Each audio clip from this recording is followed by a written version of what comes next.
Transition, man. It's been a long ass day, but I'ma still go for mine. I promise. I go straight for the motherfucking cash. Got a tank full of gas and the dude be the match. Got a bitch in the passenger seat with a bag. Little mama hit it once and she can't stop her laughing. And I swear I'm not drinking, but you won't believe me, cause the way a nigga finna crash it. And I buy mine in bulk, got an ounce of that hook. Now I'm about to break this hoe down and smash it. My lighter flick, my blunt is lit. My team legit, my nigga. My weed is great, nah it ain't laced, that's how it hit, my nigga. I'm from the twin, same hood, same friends, that's if you're looking for me. But if them laws looking for me, that's a different story. Ayy, fuck man, it's been a long day, but I know that shit gon' pay.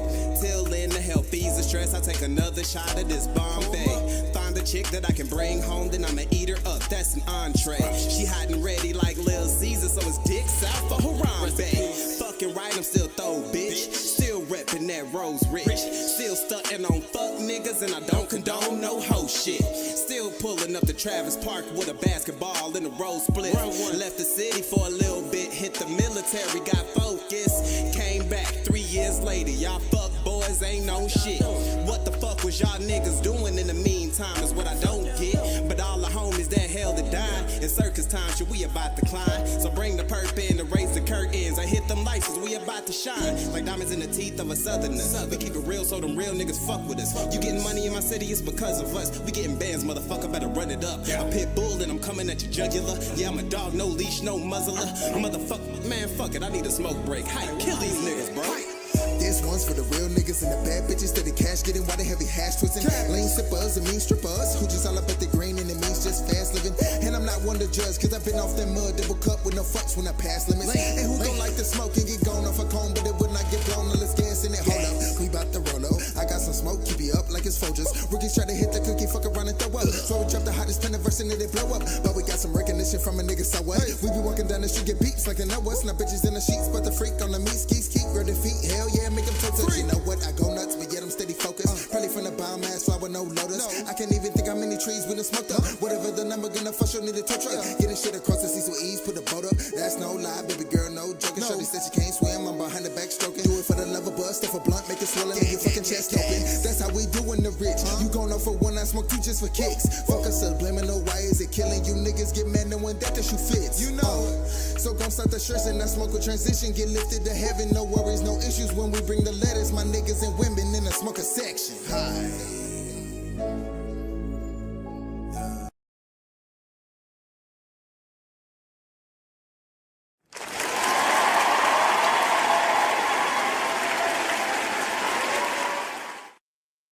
Hold on, let me hit that again.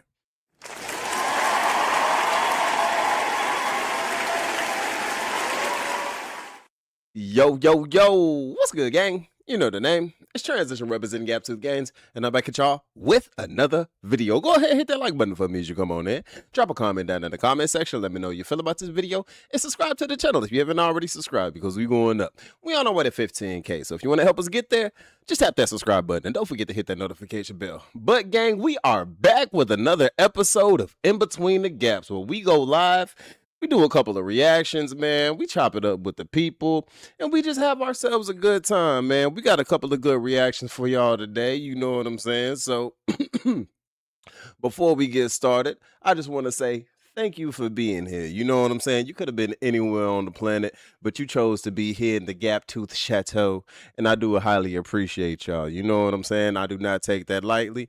And, man, y'all really make this thing worthwhile. So round of applause for y'all.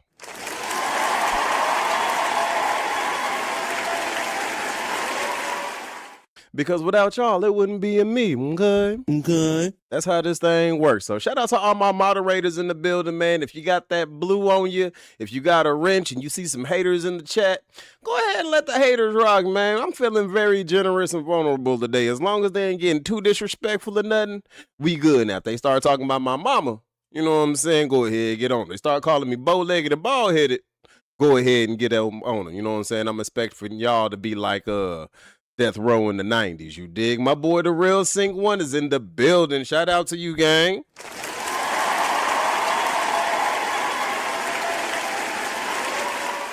Big salute, big salute. We just letting the chat warm up real quick before we get into this first reaction, bro. We got a couple of good ones. I hope y'all having a great Sunday, man. I don't know if y'all went to church. I don't know what y'all do on y'all weekends, but I hope y'all had a good one, whatever you did. I don't give a damn if you've been playing video games all day. You dig? I hope you had a fun time playing video games, my ninja. That's how this works. You understands me? But me, man, I've just been honestly resting. I went super hard at the gym yesterday. It's been kind of a rainy day down here in Texas, so I just been cooling, you know what I'm saying? Me and my dogs did a little bit of cleaning up earlier and stuff. And yeah, you know what I'm saying? Just doing my thug dizzy. Hey, I appreciate you, gang. Big honor to be here with you too, fam. Straight up. You know what I'm saying? You know, we go back like a Cadillac and four flats. I need to check out your channel, bro. It's been a little minute since I done tapped in with you. I ain't gonna lie, bro. I've been a little busy doing my thug dizzy. But how many people we got up in here? I feel like the chat be lying to me on my side of it. So let's say we're gonna give it a couple more minutes and then we're gonna start with the first one, man. But yeah, and this one, hold on, let me switch this up.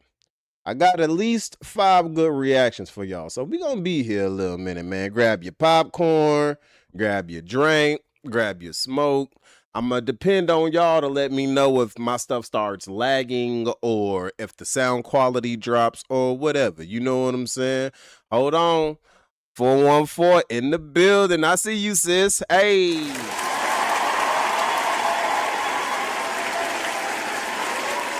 Matter of fact, let me make sure I wrench this up because she be up in here showing love all the time, man. And I always make sure I take care of my peoples, you dig? And yeah, man, we gonna get into it, man. If you want to donate, you can donate via Cash App. I pinned it to the top of the chat. Or you can hit that super chat at the $ at the bottom corner. And if you balling on a budget or you broke, don't worry about no donation, man. We gonna have fun for the free over here if you ain't got it. You understands me? Ain't no pressure. But I do want you to hit that like button, all right? That's free. Now, Jesus paid it all on the cross. You know me. I come in the name of Jesus. I come in the name of Jesus by the power of the Holy Spirit. So, you know what I'm saying? It's all good, bro. I'm still small and experimenting and testing. That's good, gang. Hey, bro, we all got to start somewhere. Like I said, I really, like what, a little over a year ago, I was probably at like 180 subscribers or something like that. I remember when I couldn't get past 98 subscribers to save my damn life, bro. Like when I'm talking about it was hard, gang. It was hard. Hold on. Stop the presses. Cause my sis, I am beloved, is in the building. Shout out to you, sis.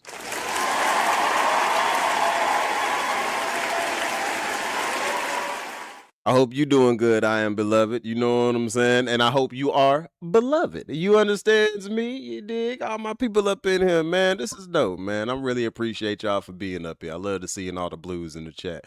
But without further ado, man, we ain't gonna do too much talking. We gonna get into the first one. You understands me? So let's do it. Let's do it like only Gaptooth Gainz know how. Hold on, let me hit my herbaries. Okay, let that go out. All right, now we're going to do this for real, So in the first one, this is how we going to do this.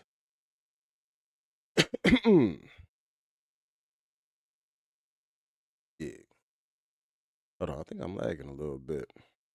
I might need to plug my damn what's-her-name in, man. Like, it's been raining, so my Wi-Fi been like iffy all day, bro. I don't know where y'all at. I'm in the state of Texas, and you know, we got a saying down here. You want the weather to change? Just wait 5 minutes. You know what I'm saying? That's how I go down here. But, yeah, man, we're going to get into this first reaction. So, this is how we going to do it.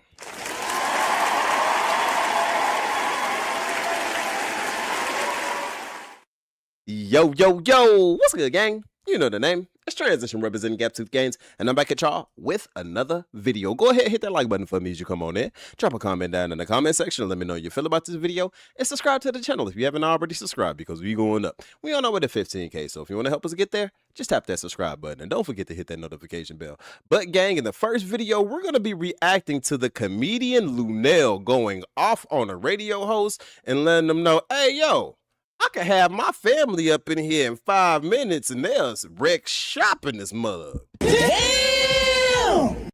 So, if you're not familiar with the female comedian Luenell, hold on. Did I freeze?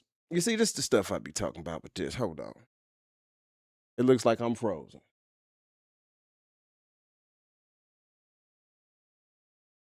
Oh, I know what happened. Okay. So this is what we gonna do. We ain't even about to play these games. My bad, y'all. Technical difficulties.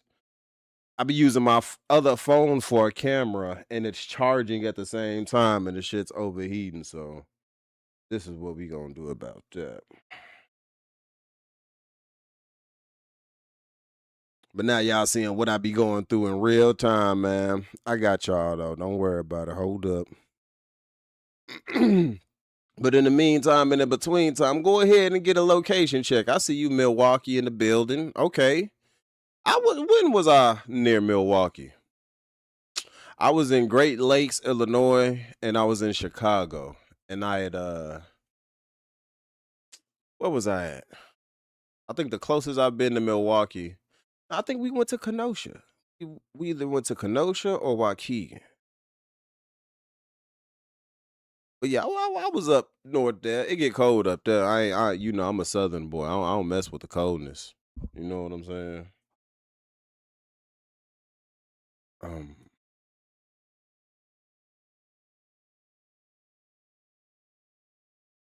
okay, the real thing. I know you was in Dallas, fam. You see, I knew that's why we click. We some real Texas boys. That's what it is. You know, I'm more on the southwest side of Texas. You know, I'm like southwest of Houston, but hey, you know what I'm saying? Shout out to Dallas. You dig? It's all love with Dallas. Hold on, man. I am trying to get this damn stuff up.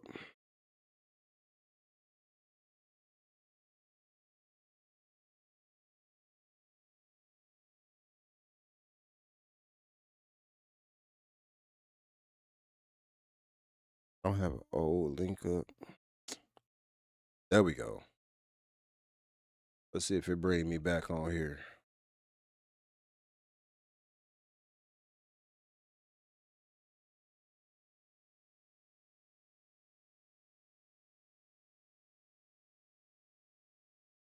And it's still not bringing me back on here. Okay, that's why. It's done, man. Ooh.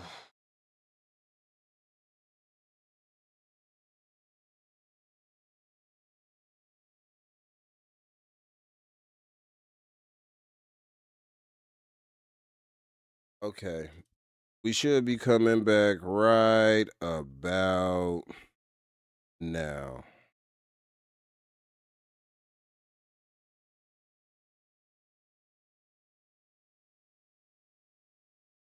Come on now with that bullshit now. Ooh. All right. Let me see.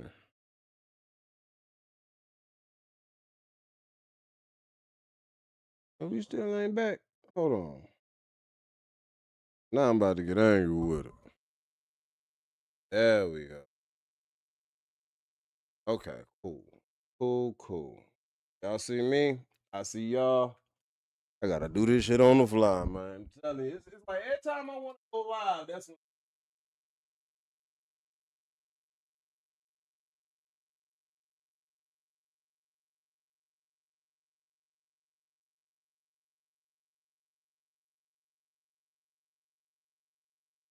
Okay. Let's see.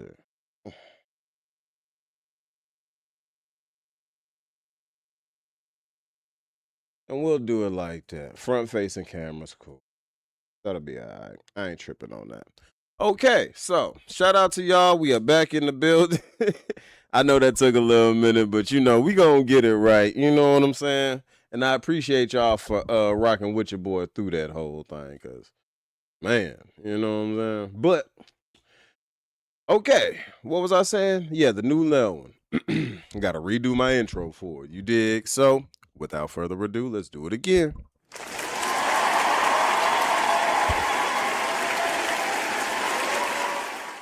Yo, what's good, gang? You know the name. It's Transition representing Gaptooth Gainz, and I'm back at y'all with another video. Go ahead, hit that like button for me as you come on in.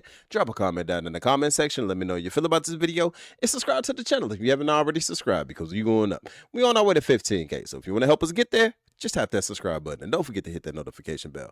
But in this first video, gang, we got the comedian Luenell going off on a radio host about some disrespect. And where she basically says, yo, Ninja, I could have my family up in here to wreck shop in less than 5 minutes. Damn! So if you guys know Luenell, the female comedian, she's very, very brash in her comedy, all right? She ain't never been afraid to tell it like it is. And I ain't gonna lie, y'all. Don't judge me, y'all, okay? I kind of got a weird crush on Luenell. I don't know what it is about Luenell, but I feel like Luenell could probably gargle some peanut butter. I know that's a little vulgar, but holla if you hear me now. I'm a little freaky now. Look, I might need some help, okay? Stop it. Get some help. But Luenell can get it from me, all right? Judge me if you want to. That's just you judging me. I ain't tripping. I am here to be judged. But without further ado, man, we are going to be dropping down into a reaction zone. So make sure you hit that like button. Make sure you hit that hype button, and let's go ahead and see what Luenell is talking about, man. Let's see.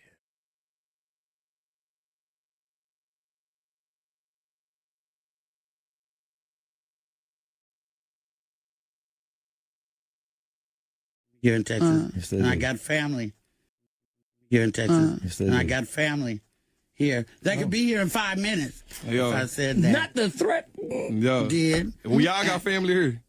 Yeah, we stay here. I got family in the room. No, I got family in the room. I do too. No, we not That's the doing thing. that. We not yeah, doing we that. all got family. We from here. Yo, what's up? This bruh man from the 5th floor, and you tuned in to Forgotten Kings TV. Please clap it up for comedian Luenell. All right.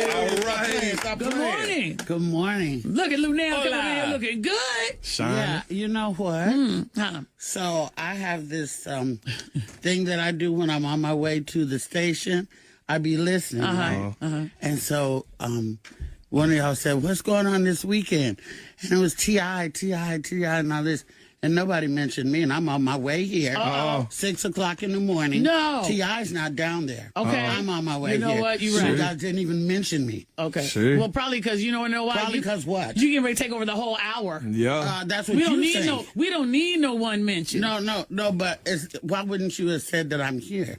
I'm on my way here. Yeah. It's 6 o'clock in the morning, 3 o'clock in my body from the West Coast. Yeah. I'm the one who came and sitting in the traffic.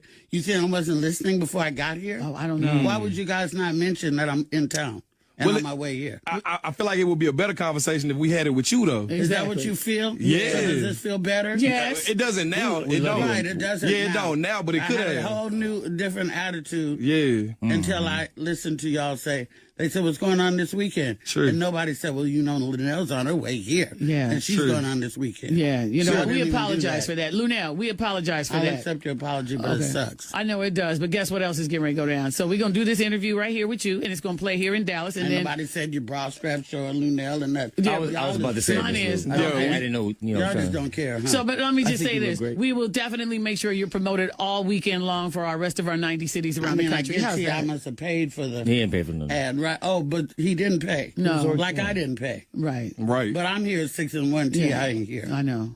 Yeah. Yeah. But he was here yesterday. Okay, I'm lying. But listen. Look, y'all gonna put some respect on my baby Luenell now. Wait a minute. Y'all gonna stop acting like she ain't a motherfucking star. Whatever my baby wants, she get, all right? Look, I'm telling you, Luenell could suck a golf ball through a water hose, all right? Anybody with the skills that she possesses deserves everything plus blessings, all right? We ain't gonna act like Luenell ain't out here doing her thug dizzy, all right? She done toured with who? Cat Williams. You know what I'm saying? Done did big tings. Put some respect on baby girl. My dog over there having a bad dream, y'all. Y'all can't hear it because I got my mic settings a certain way, but this ninja is this ninja's going off in his dreams. Look out. All right, let's talk about you. Let's talk about what's going on with you. First of all, I mean, you're happy you're in a relationship, right? Is that what we're talking about this morning? I'm just gonna talk. What you want to talk about? Yeah, whatever you want to I'll talk tell you what. about. I'll tell you what we're gonna Yeah, do. whatever What you you wanna want? talk The about. shows that I'm here Yeah. to promote. I'm sorry. I would really like to talk about the shows. Okay, that I'll I'm tell you here what. to We're For gonna sure. give you the. We'll give you the floor. You go right on I ahead don't and want promote, the floor. promote. I just want to do my job. My job was to come here and talk about the shows this weekend. Yeah. And I've already done one, Okay. Right. which was last night. How'd it go? It went amazing.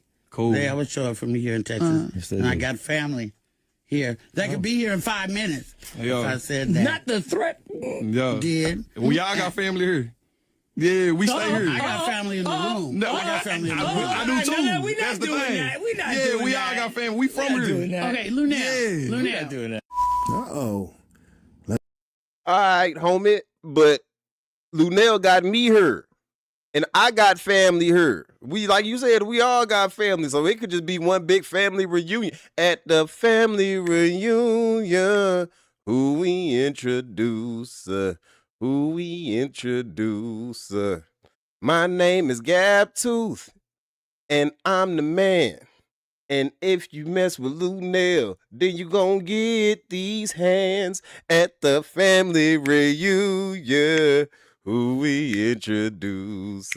Yeah, that's how it's gonna go, homie. You gonna get these hands. We love Luenell. Don't nobody know you, though. Wait a minute. Who are you? Don't nobody know you, homie. It could really go down behind Luenell. That's my baby. Let's talk about it, y'all. That was comedian Luenell sending threats to the radio host mid-interview. I mean, listen, it's 2026, and as you can see, a lot has changed in the industry, okay? It's not just the movie business or the rap game. It's the same when it comes to radio and television, right? Once upon a time, radio stations, they did things differently, right? Luenell being in the game for over 30 years, she's on her way to the show, right? She's on her way to the radio station to promote her shows, right, in town. This is what normally happens. Once upon a time, you would listen to the show on your way to the station just to see how everything is going, right? And according to Luenell, she's on her way to the radio station, and they don't even mention the fact that she's on her way, let alone promote her show. So, again, I understand her frustration. And with that being said, y'all make sure to hit the link in the description so y'all can, get the tickets to her show tonight in Texas. But, this is how the industry used to be, man. right? You would. That's tonight, too, in Arlington. Dang, man. So, hey, my boy Real Sync 1. I got to charge this to your side of Texas, dog. That's closer to the Dallas area. I'm just saying. You know what I'm saying? You know me. I come in the name of Jesus. I come in the name of Jesus by the power of the Holy Spirit. Get your people. Tell your people stay up on my baby. All right, let's keep rocking. Understand that we had guests coming on. People would tune in to hear the guests, but it's a fair exchange, right? You understand that the radio station has a market, right? You want to promote whatever brand, whatever you have to promote when it comes to just, product, business, in this case, shows. Come on. A lot has changed, and I understand some would say, maybe Luenell overreacted, especially towards the end when she's threatening to have people pull up to the radio station. But, for some people, they look at this as disrespect. Like, come on, you got me, leaving the hotel 6 a.m. because I'm a professional. However, I expect to be treated the same. You know what I mean? And she has a point. You get what I mean? And hopefully this radio station, right, those who work here, they understand that. You know what I mean? It's a must to make sure that your guests feel comfortable and welcome, right? That's just what it comes down to when it comes to the business. And I think Luenell, she has a right to, speak how she feels because, again, once upon a time, you would tune into the radio show just to hear how the city, was gauging the show. You wanted to know what was going on, and you're on your way, and they don't even mention your name. Listen, if that don't let you know things are changing, then, hey, y'all let me know. What are your thoughts on Luenell sending threats to the radio host mid-interview? Do you think she overreacted in the situation, or do you think she made a valid point considering how long she's been in the game, over 30 plus years, and normally, like I said, growing up? I do understand her frustrations, though, because you got to think about it, especially on a radio show. You're going up there to promote your stuff, like Homeboy said. So, it's like a breakfast club. I don't listen to many radio shows these days because radio is just trash in general. But, when they have somebody on for the day. They gonna like advertise it when they get on earlier in the morning. It just makes sense.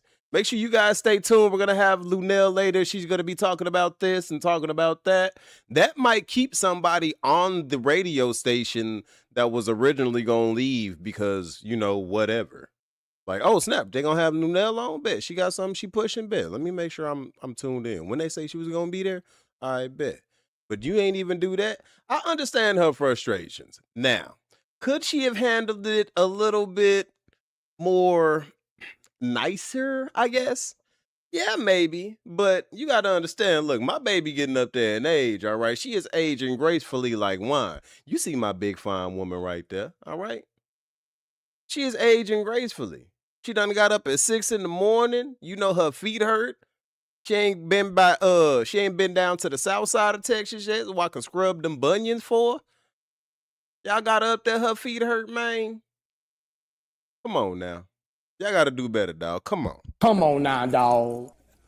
Come on, man. Baby, I understand your frustration. Let them have it. Shit, fuck. I know it's a different, time period now, social media. But back then, the radio, that was a major market, right? And everyone from the town would tune in just to see what was going on for the weekend, throughout the day. But like I said, a lot is changing. So hopefully, this won't happen again when it comes to certain celebs and things of that nature, right? High profile names. Like I said, a lot is changing. So with social media, everyone doesn't have the same star power. So hopefully we don't see this ongoing trend where, our legends are feeling disrespected being in these situations and in this environment. At the same time, I understand that understanding has to be reciprocated. So with that being said, y'all let me know. What are your thoughts on this controversy involving Luenell going back and forth with the radio host mid-interview? God damn, let me know. Shout out to Forgotten Kings TV, man.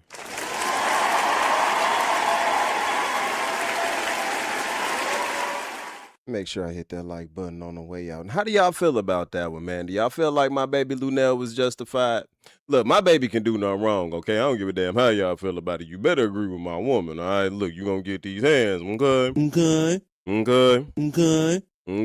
But, all right, man, we gonna get into the next one. But before we do, let me make sure I interact with my chat. Shout out to my people. And hold up. Wait a minute. Shout out to Let me give a round of applause for my sis, Sunshine Queen.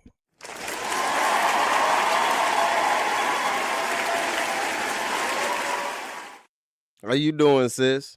They out there in Dallas, sis. They out there disrespecting my baby Luenell at the radio show. You know what I'm saying? And they didn't want to promote her while she was on her way up there and stuff. They was being rude and negligent, you dig? So I'm gonna need you to have to check your people out there. I know you on the Dallas side, sis, you know what I'm saying? So I'm gonna need you to check your people. You and the homie the Real Sing. Y'all gotta get it together. Get your weather together, baby. We gotta represent Texas well, okay? I know we get a little ratchet down here sometimes, but we gotta show my baby Luenell some love, all right?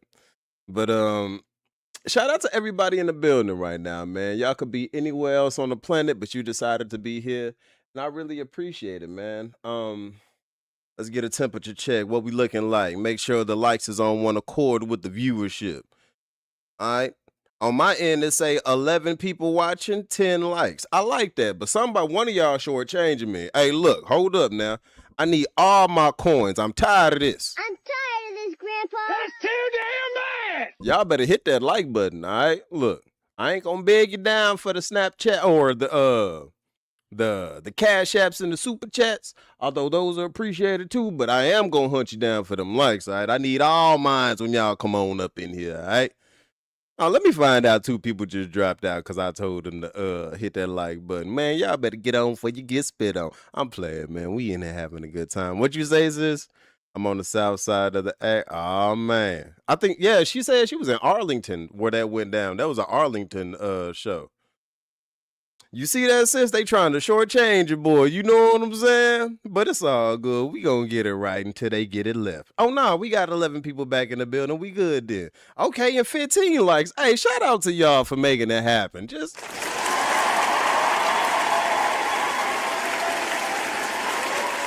I take my words back then. You know, I'm just a bitch ass nigga. But in the next video, we gonna get into it. So let me let me set it up right. Y'all know I gotta do my intro and all of that. I need to turn another light on up high key. But screw it. We can keep the crib light on. We can keep the crib light on. All right, y'all ready? Let's do it.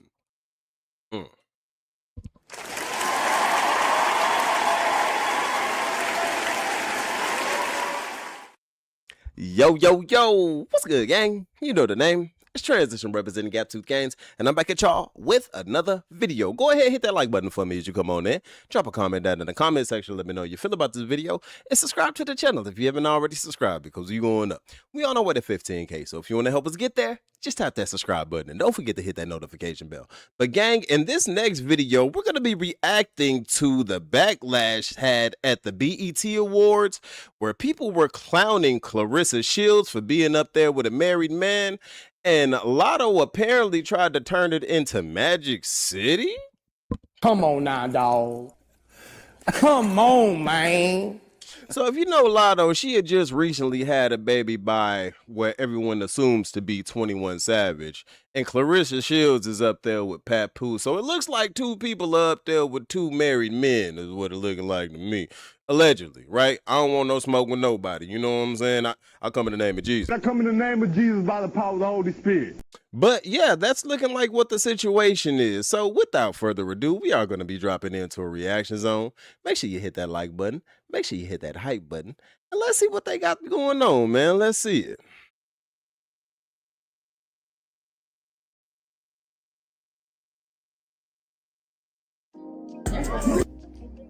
Black music is forever timeless. Black music is forever timeless. Say one word. He said say one word.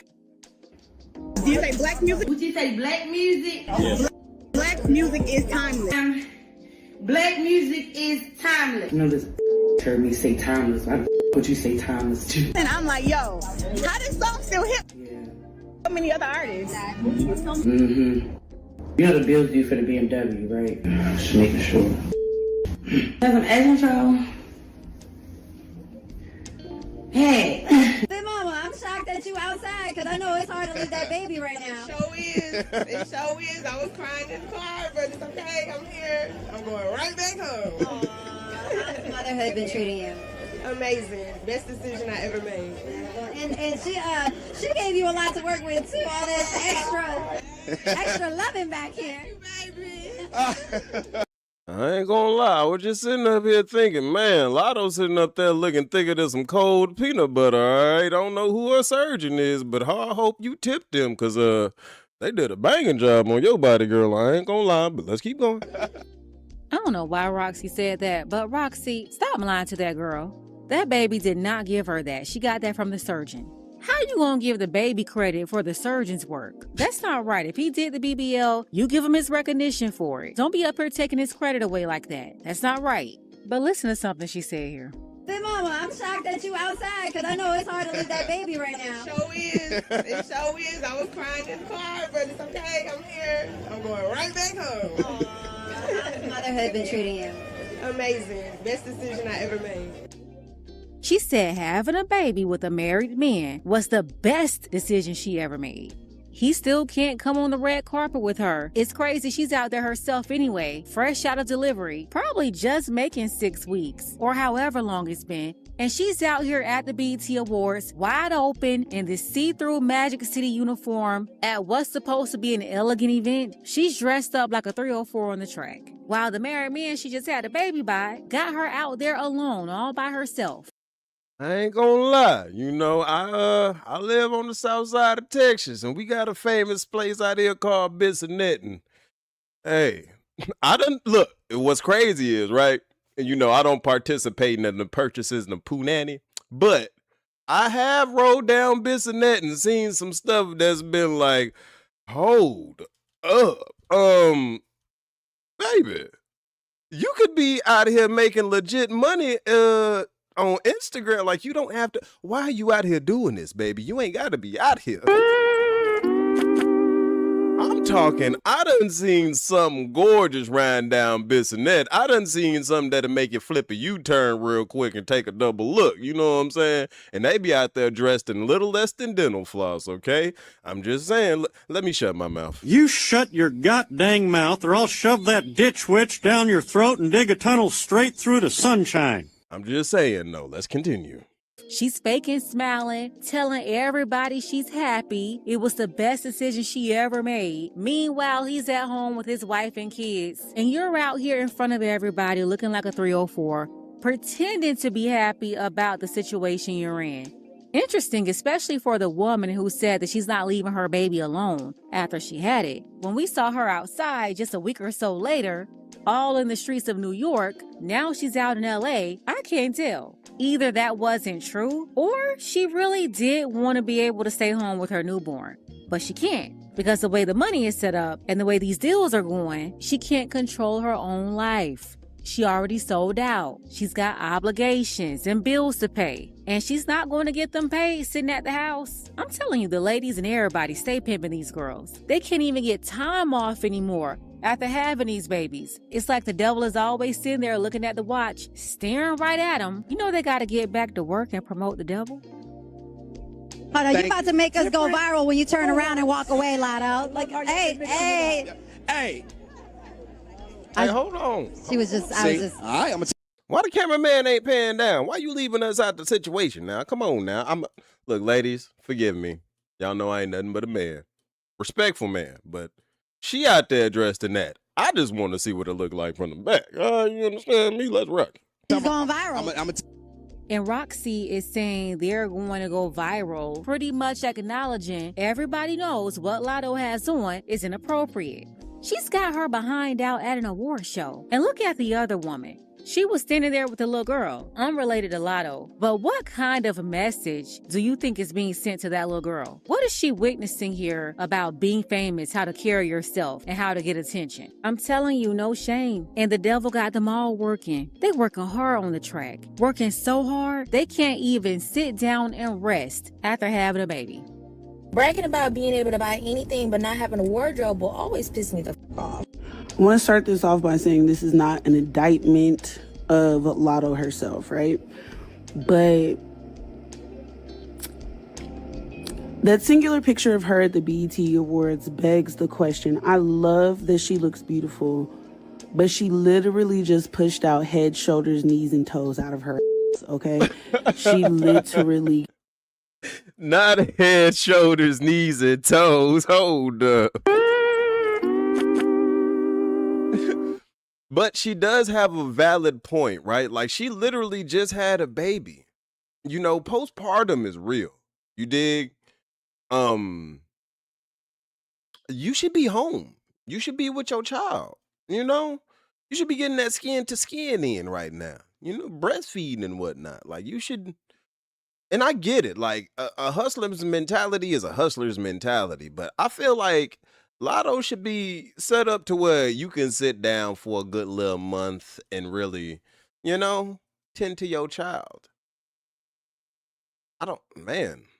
Is it like, could it be like obligations written into her contract where she has to attend these things? Or, and even so, should it not be clauses for that? Like, if you have a baby, like, she just put forth life into this earth, okay? You know what I'm saying? She deserved to get off her feet for a little bit.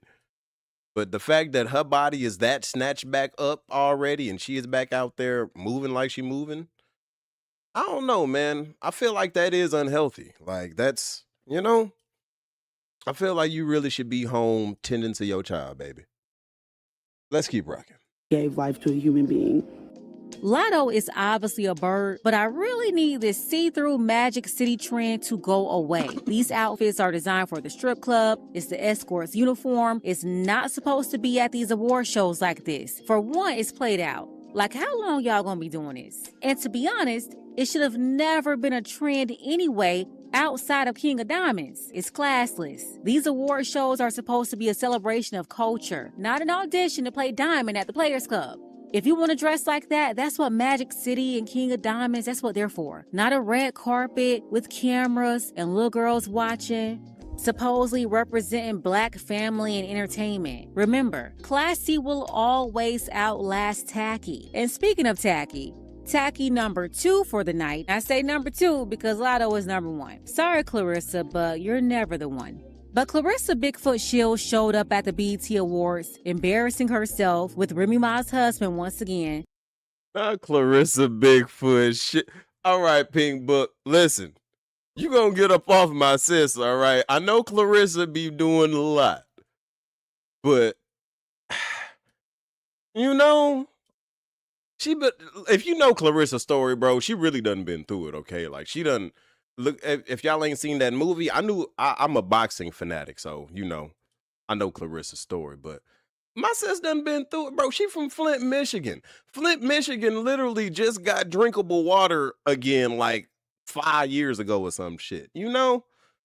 Let her make it on some shit now.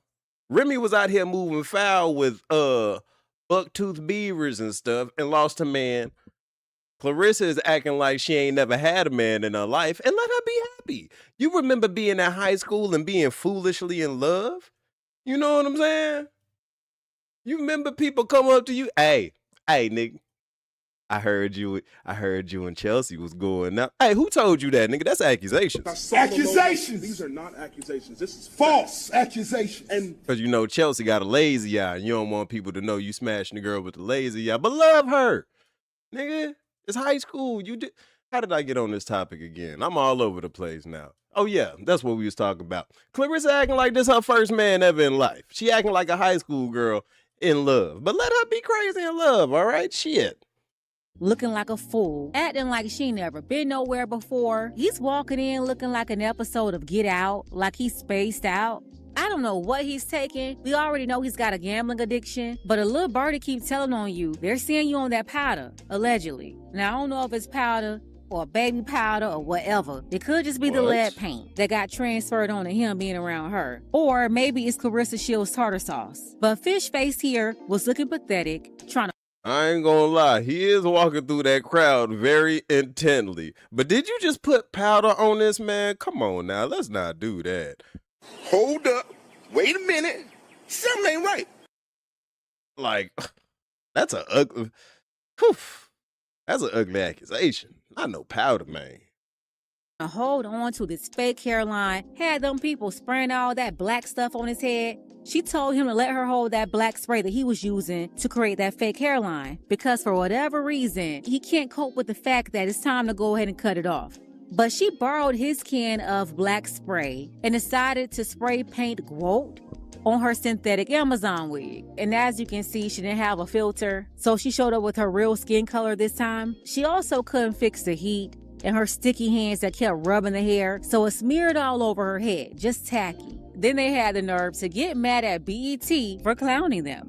BET posted this video of Bigfoot looking for attention, jumping up and down, going down the aisle, trying to find their seat that was all the way in the nosebleed somewhere, walking down there, dancing to gospel music while hanging on to her married boyfriend's arm.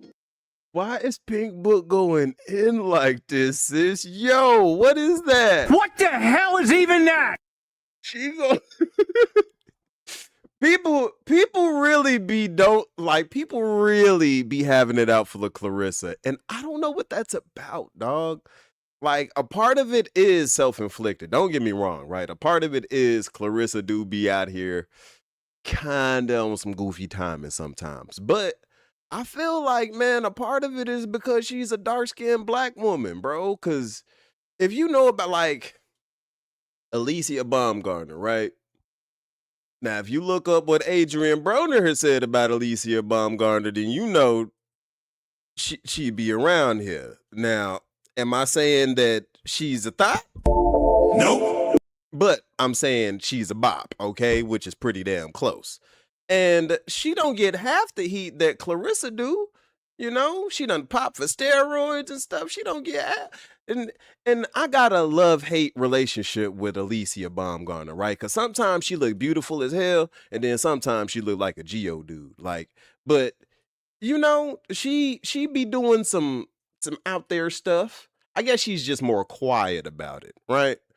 But I don't know, man. I feel like Claressa does get a lot of unnecessary hate, and it's like it makes it hard to determine, all right, whenever she does something, are people overreacting to it because it's her? Or because I'm sure there's somebody else up there looking a goddamn fool right now, and they're not super fixated on that. But she is up there hand in hand with a married man, right? It get Mickey and Tricky up in here, y'all. Y'all shit, man. This got me spinning in circles right now, man. Let's keep going, y'all.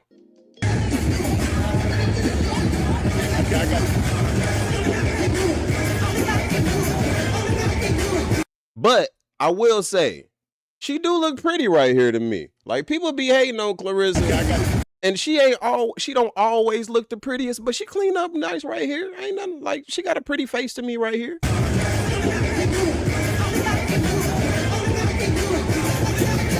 Talking about only God can do it. Nah, God did not do that.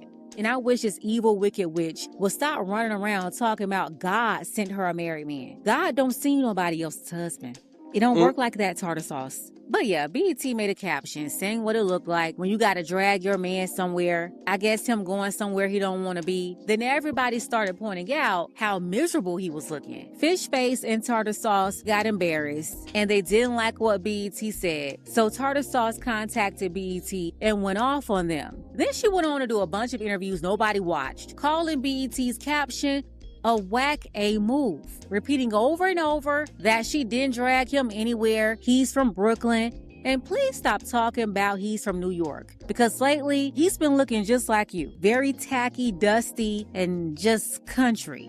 So maybe you need to move out to wherever you are. Take him to the cooler Georgia somewhere, or better yet, take him to Flint. Yeah, y'all adopt him. But there's no New York City swag on him at all. Then he told her to tell everybody that he was militant, and that's why he was looking so unhappy. Black girl, militant where? She got online telling everybody that he's never been a, quote, smiley dude. And if you look at it, I was just about to say that. Papoose ain't just known for smiling. He always looked like he just smelled somebody farted and he trying to find out who did it. You know what I'm saying? Who did that? Which one of you stinky mother? Like, he always, you know, people refer to him, people liking him to Piccolo from Dragon Ball Z. You know how Piccolo pull up just blank face, just no smile at all, no expression, aura farming. That's what this ninja do. Come on now. As if we didn't watch this dude smiling with his wife for 2 decades. Like, please stop. It was all documented. It's all over the place. Remy Ma's husband been playful and goofy. When he was with his wife during happier times, he was smiling all the time, doing a bunch of love bombing, tap dancing around, and very all out with it. So no, he's like that with you because he's not happy. And of course, you're never going to be happy when you have to sell yourself just to survive. What man is happy to sell his manhood and look stupid every day just because he don't have nothing else? So he's got to be a gigolo. Like, yeah, any man that will sacrifice his reputation and his manhood for money cannot be trusted. Especially when the woman you're dealing with is already super masculine and very man-like. Want to argue with men, fight men, jump in male conversations. I mean, her boxing coach even called you out and said you're not a real man. He said she's only with a real man when she's around him. You know, when she was Drake, when she was a real man, that goes out to the Papoose.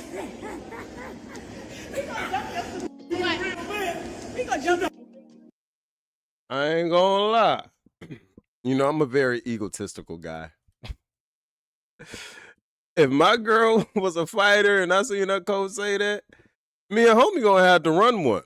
We gonna have to get it in. And he a coach, so he probably gonna whoop Papoose ass. You know, a lot of these coaches be ex-fighters and shit. But you just gonna have to show me, buddy, because I don't take you just told my woman that the only time she around a real man is when she was with you. Boy, you better shut up. You shut your goddamn mouth or I'll shove that ditch witch down your throat and dig a tunnel straight through the sunshine. I love that new button, man. Shout out to King of the Hill. That's my shit. Texas shit. You understand me? Let's keep going. But yeah, she went on a whole media tour trying to save face and explain why Remy Ma's husband was looking like he wanted to run out of the building. And people still not buying it. One person said, nah, don't try to convince us now after you seen us talk about it. Then another person said he was on that snow. He don't know where he at. And then you have people that's just outright tired. One person commented and said, I'm tired of seeing these two dudes. Yeah, a lot of people, they're getting very tired. Oh, it's like the wow. more you see her, the more you hear her, and you find out who she really is in her true character or lack of character. It's very, very hard to like her. Extremely difficult. And like we've been seeing now for a while, this is not helping. The desperation for social media attention is literally making this girl go broke, along with all this tricking on a married man that can't seem to find his way to a courthouse. Let's go ahead and get the conversation started. Tell me what you think about all this below. Goddess, and a special thank you to our... Whew. Shout out to Pink Book.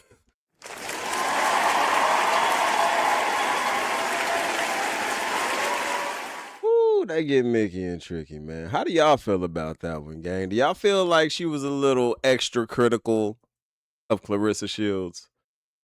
Or do you feel like she hit the nail on the head? Honestly, I feel like, I don't know. I feel like she went a little extra hard on her, dog. Let's check the chat, see what y'all talking about. Yeah. She was coming that tank like that. Yeah, that's one thing I really don't like about Claressa. Cause I like it's in terms of women's boxing, Claressa, you the GOAT. I'm not gonna take that from you. You do your thing. But when you disrespect these male fighters, I can beat Keith Thurman. I can beat Rolly Romero. I be like, baby. You gotta chill. Like, you really need to shut up. Shut up! You better keep your goddamn mouth shut! Because these men get nothing from fighting you, number one, right? Number one, if they beat you, which they're going to do, they just beat up a woman, you know? And number two, if they let you win, they just got beat up by a woman. It's a lose-lose for all of them. But we seen that footage where you got put on your back pockets by like a dude that Rolly knocked out in the first round. You gotta chill, baby girl. You know what I'm saying? Like, you don't even have a lot of knockouts in women's boxing. You ain't got no power to... Now, if you was Ann Wolf, I'd be like, you know what? She might fuck around and she might put some hands on the kids. Like, she might. Ann Wolf was scary. But Claressa, you ain't like that. You like that. Don't you quote, but you ain't got no knockout power to just chill out, baby. But yeah, man, hold on real quick. I'm gonna go get a lamp to light up this because the sun done went down. I was using a natural light and stuff, and then we gonna get back into it with the next reaction. You know what I'm saying? Next up, we got okay, this next one gonna be kind of long. But so apparently, if you know Oshay Duke Jackson is a Pan-Africanist who lives in the continent of Africa, okay? He runs the Celebrity Junk YouTube channel, the King Ganda YouTube channel. He runs a couple of different channels, right? He got like one of the biggest podcasts on the continent of Africa and stuff. And he's basically been telling they business, okay? He been telling about all the scamming that's going on over there, all the corruption, how they done got him out of like 20 racks. And Oshay is a person that employs people over there. Like Oshay over there putting real money into, different parts of Africa. So if this stuff is coming out of his mouth, I believe it. But since he's been telling his truth over there, the African content creators and other people haven't been liking it. And apparently they want Oshay gone, okay? They said, we are tired of you. We want you on up out of here or you gonna get your ass knocked out. You got knocked the fuck out, man! So we're gonna be reacting to that next. But before we do, I'm gonna go get that light.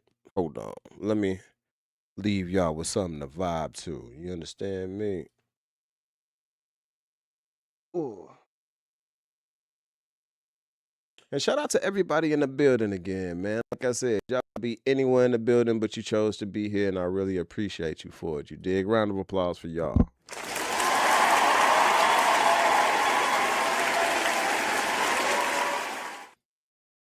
But we gonna get into something vibey again. You know that. You know what I'm playing. Y'all know what's going down. And I'm gonna be right back.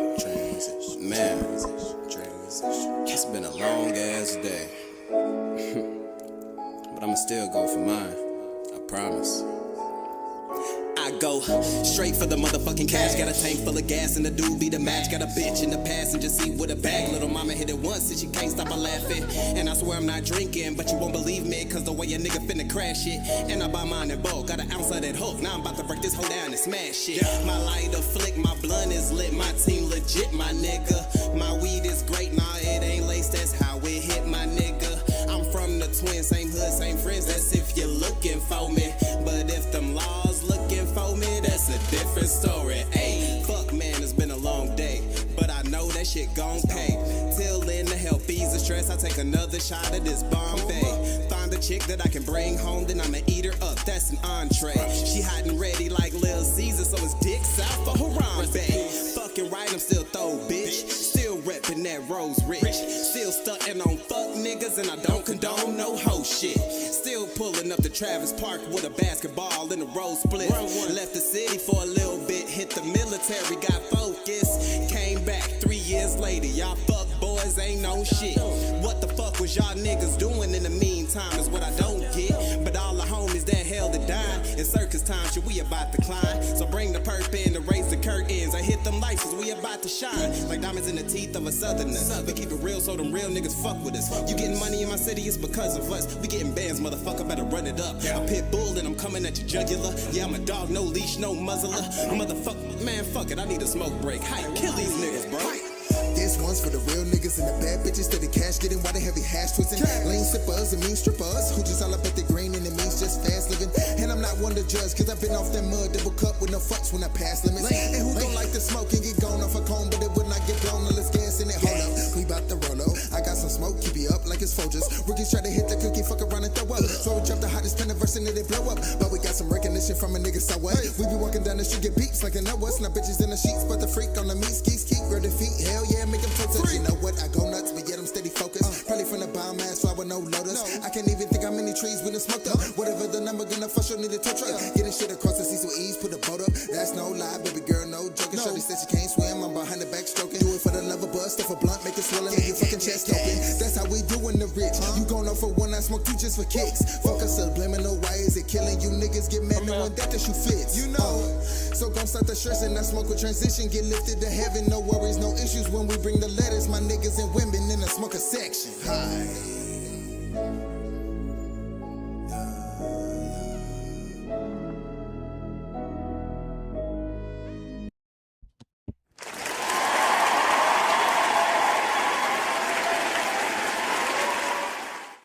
We back at it like we never left. Hold on. My dog find it a fine moment to come fucking with me.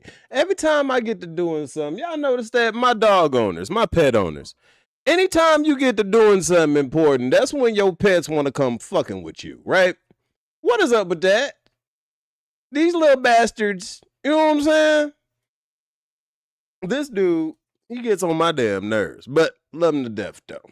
So, like I said, we about to get into this next one. Let me double check the chat real quick. Make sure I ain't miss nobody. Hold on, let me make sure I ain't miss no donations neither, you know what I'm saying? Shout out to all my people in the building. Okay, we good on the hood, you know. I'm about to roll that roll. And yeah, let's do it. We can get into the next one. So, you know, I got to do it officially. God damn it. See, I'm trying to multitask and stuff. You know what I'm saying? I'm trying to twist up again. I got to, you know, I be into my herbal essence, if you will.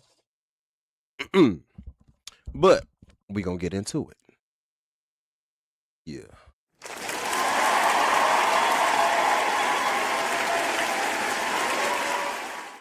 Yo, yo, yo. What's good, gang? You know the name. It's Transition representing Gaptooth Gainz, and I'm back at y'all with another video. Go ahead and hit that like button for me as you come on in. Drop a comment down in the comment section. Let me know how you feel about this video. And subscribe to the channel if you haven't already subscribed, because we're going up. We're on our way to 15K. So if you want to help us get there, just tap that subscribe button. And don't forget to hit that notification bell. But gang, in this video, we're going to be reacting to Oshay Duke Jackson exposing some of the scamming and corruption that's going on that he's experienced in Africa, and subsequently people wanting him to leave the continent for it.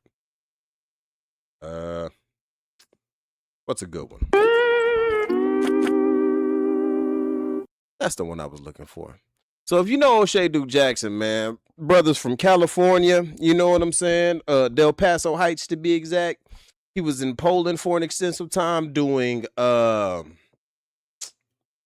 medical school, and then he went out to Africa and basically started like a multimedia company out there. He employs Africans. He's a staunch Pan-Africanist. He believes that, you know, black people in America, black people in the islands, and black people of Africa should all be united and work together. And yeah, it looks like all of that's kind of crumbling, right? Like, it looks like he's starting to change his mind about that, because after dealing with him for an extensive period of time, he's starting to notice certain patterns and things like that. So we ain't going to talk about it too much, man. We just going to be dropping into this reaction zone. Make sure you hit that like button. Make sure you hit that hype button. And let's see what he got to say about it, man. Let's see it.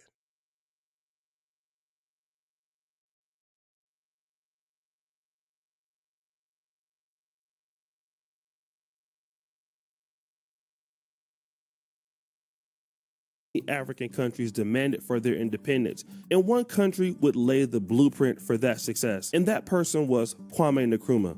In 1957, his referendum freed Ghana from British rule. And then you will see the same thing in 1960 with Balewa as the first prime minister, and then later Nnamdi Azikiwe becoming Nigeria's first president in 1963. Now, the correlation between Kwame Nkrumah and Nnamdi Azikiwe is that they both went to Lincoln University and HBCU in Pennsylvania, laying down the framework for pro-black thought on the African continent. And other countries would take notice. In 1962, Uganda would also get its referendum approved to break away, and Kenya would do so in 1963. But the problems that African countries would face would be more difficult than they expected. And here's why.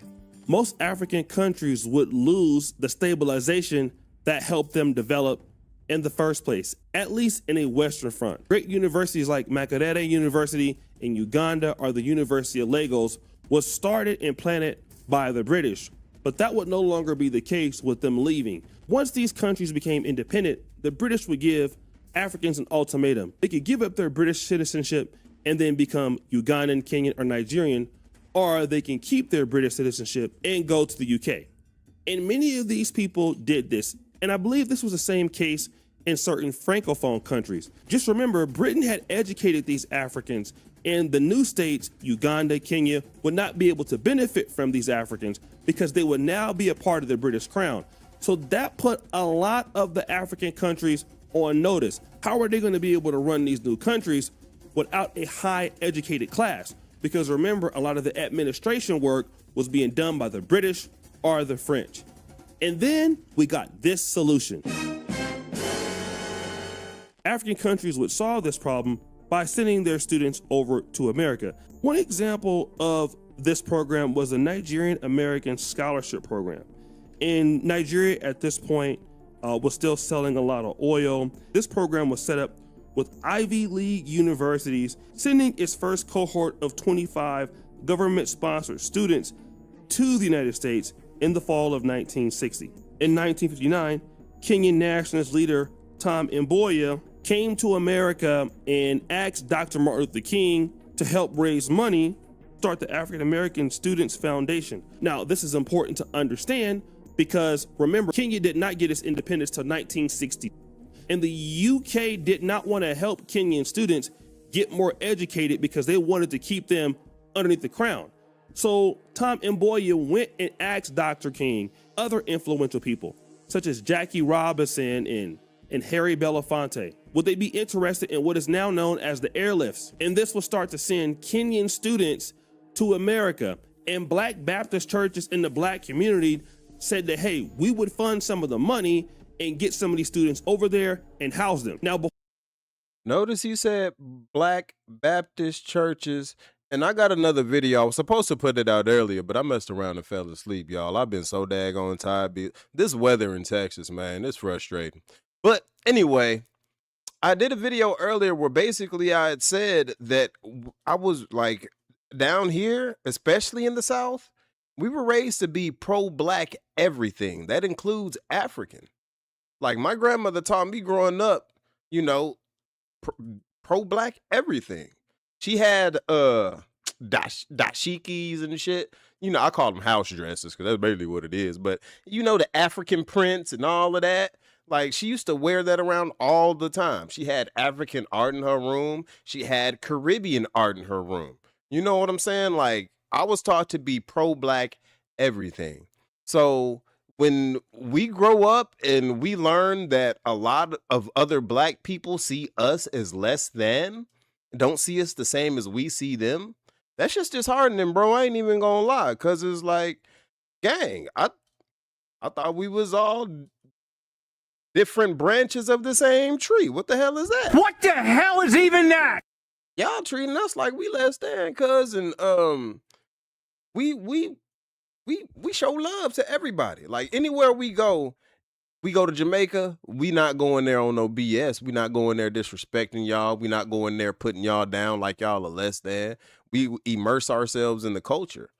Y'all come over here, y'all segregate yourselves from us, talk down on us. Now, that's not all. I'm not putting that off on all. That's why I always differentiate and I let it be known that I don't feel that every foreign Black is a tether, because there are some very pro-Black,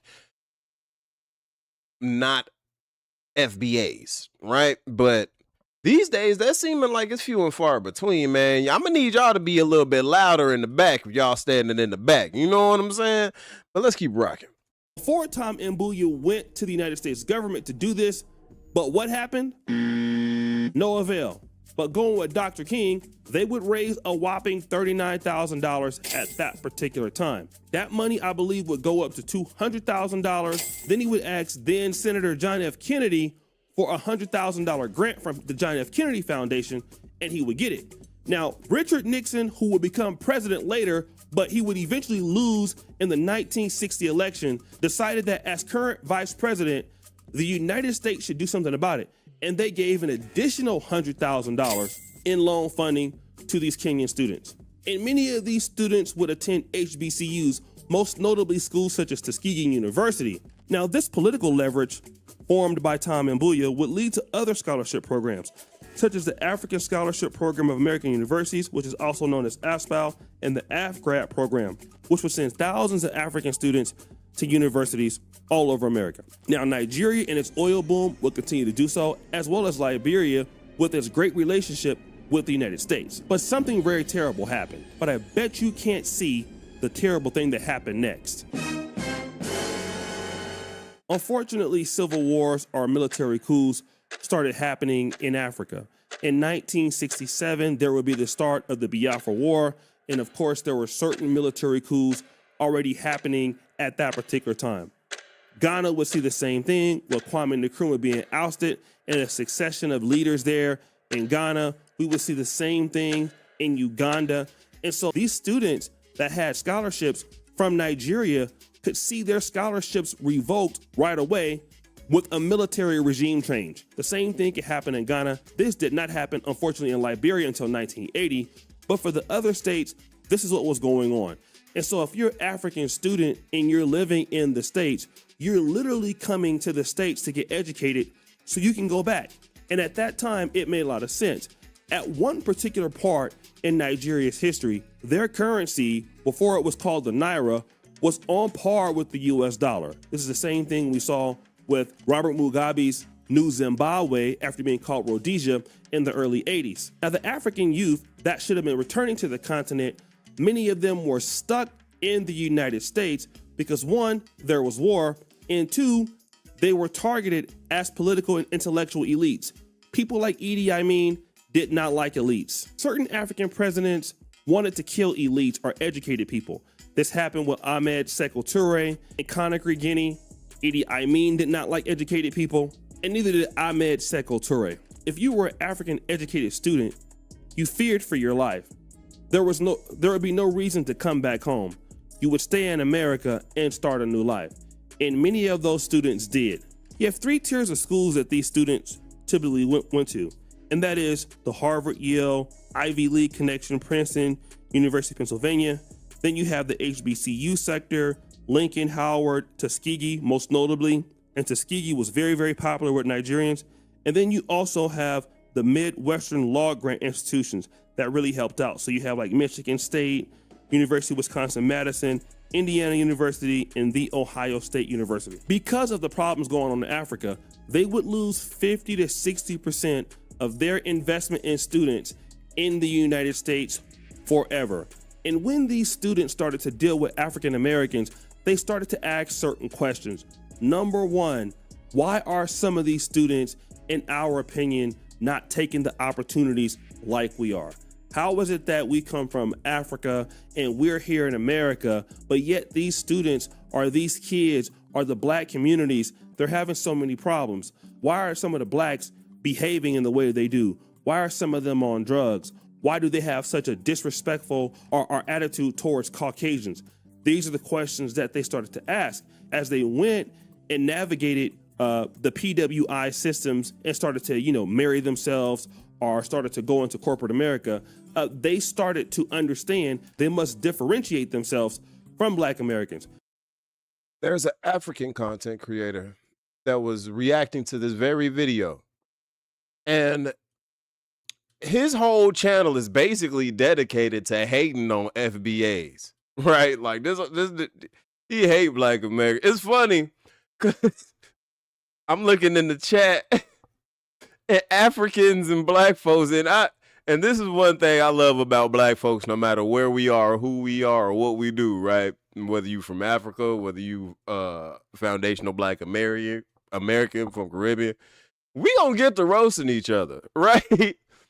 So this African said, he told the FBA in the chat, he was like, and I ain't gonna lie, this shit was funny to me because I was like, this motherfucker just tried to stereotype us. But he say, what happened? You broke? You need the Cash App? I'm sorry, I don't think I can send Cash App to your EBT card. I was like, cuz. And then the FBA responded with, well, at least one mosquito bite ain't about to wipe out half my village. And then homie responded with, we ain't even got no mosquitoes in my village. Nigga, I was dying, bro. The shit was so damn funny. But I say that to say, there are creators that are just dedicated to hating on FBAs. And I feel like that's a macro of the micros that come here. And really, like I said in the past video, man, I had a lot of, not a lot, but I had African homeboys that I went to high school with. You know what I'm saying? We used to hoop, be on the football field together or what have you. And they told us straight up, like, our parents be telling us, hey, they don't really, if it's not like a school activity or something, we really ain't supposed to be hanging around with y'all like that. Like, and I mean, that is what it is. Just y'all can't be mad when that energy gets reciprocated. That's all I'm saying about it. Maybe not all, this was typically the common thing to do, as well as certain Caribbean students also. What we had then was African students in the United States that were becoming critical of not only other Black students at the universities at certain points, but Black America as a whole. And what you would start to hear from these African students as they gain more college degrees and more leverage in either academia or the private sector, their voices would start to be heard. You would start to hear terms targeting Black Americans from the Nigerian community, such as Akata. You would also see African students delineating themselves from being called Black American or Negro at the time, because the term African American didn't come until the 80s. And so now this particular drift between the African community and the Black community was starting to occur. But from the Black community's perspective, they didn't understand where this was coming from. Because number one, I just talked to you about the fact that the Black community gave its own money up to send students from East Africa to college. Nnamdi Azikiwe and Kwame Nkrumah were both educated at Lincoln University. Nkrumah is the first prime minister of Ghana, and Azikiwe is the first president of Nigeria. The Black community played a big role and the development of these countries and their ability to come not only study, but the Civil Rights Bill of 1964. So where is this energy coming from? Fast forward. The year is 2019, and Ghana has an offer called the Year of Return. This call to action takes off. And the reason why Ghana has the Year of Return, because you guessed it, Black Americans living in Ghana proposed this to the government, and it takes off.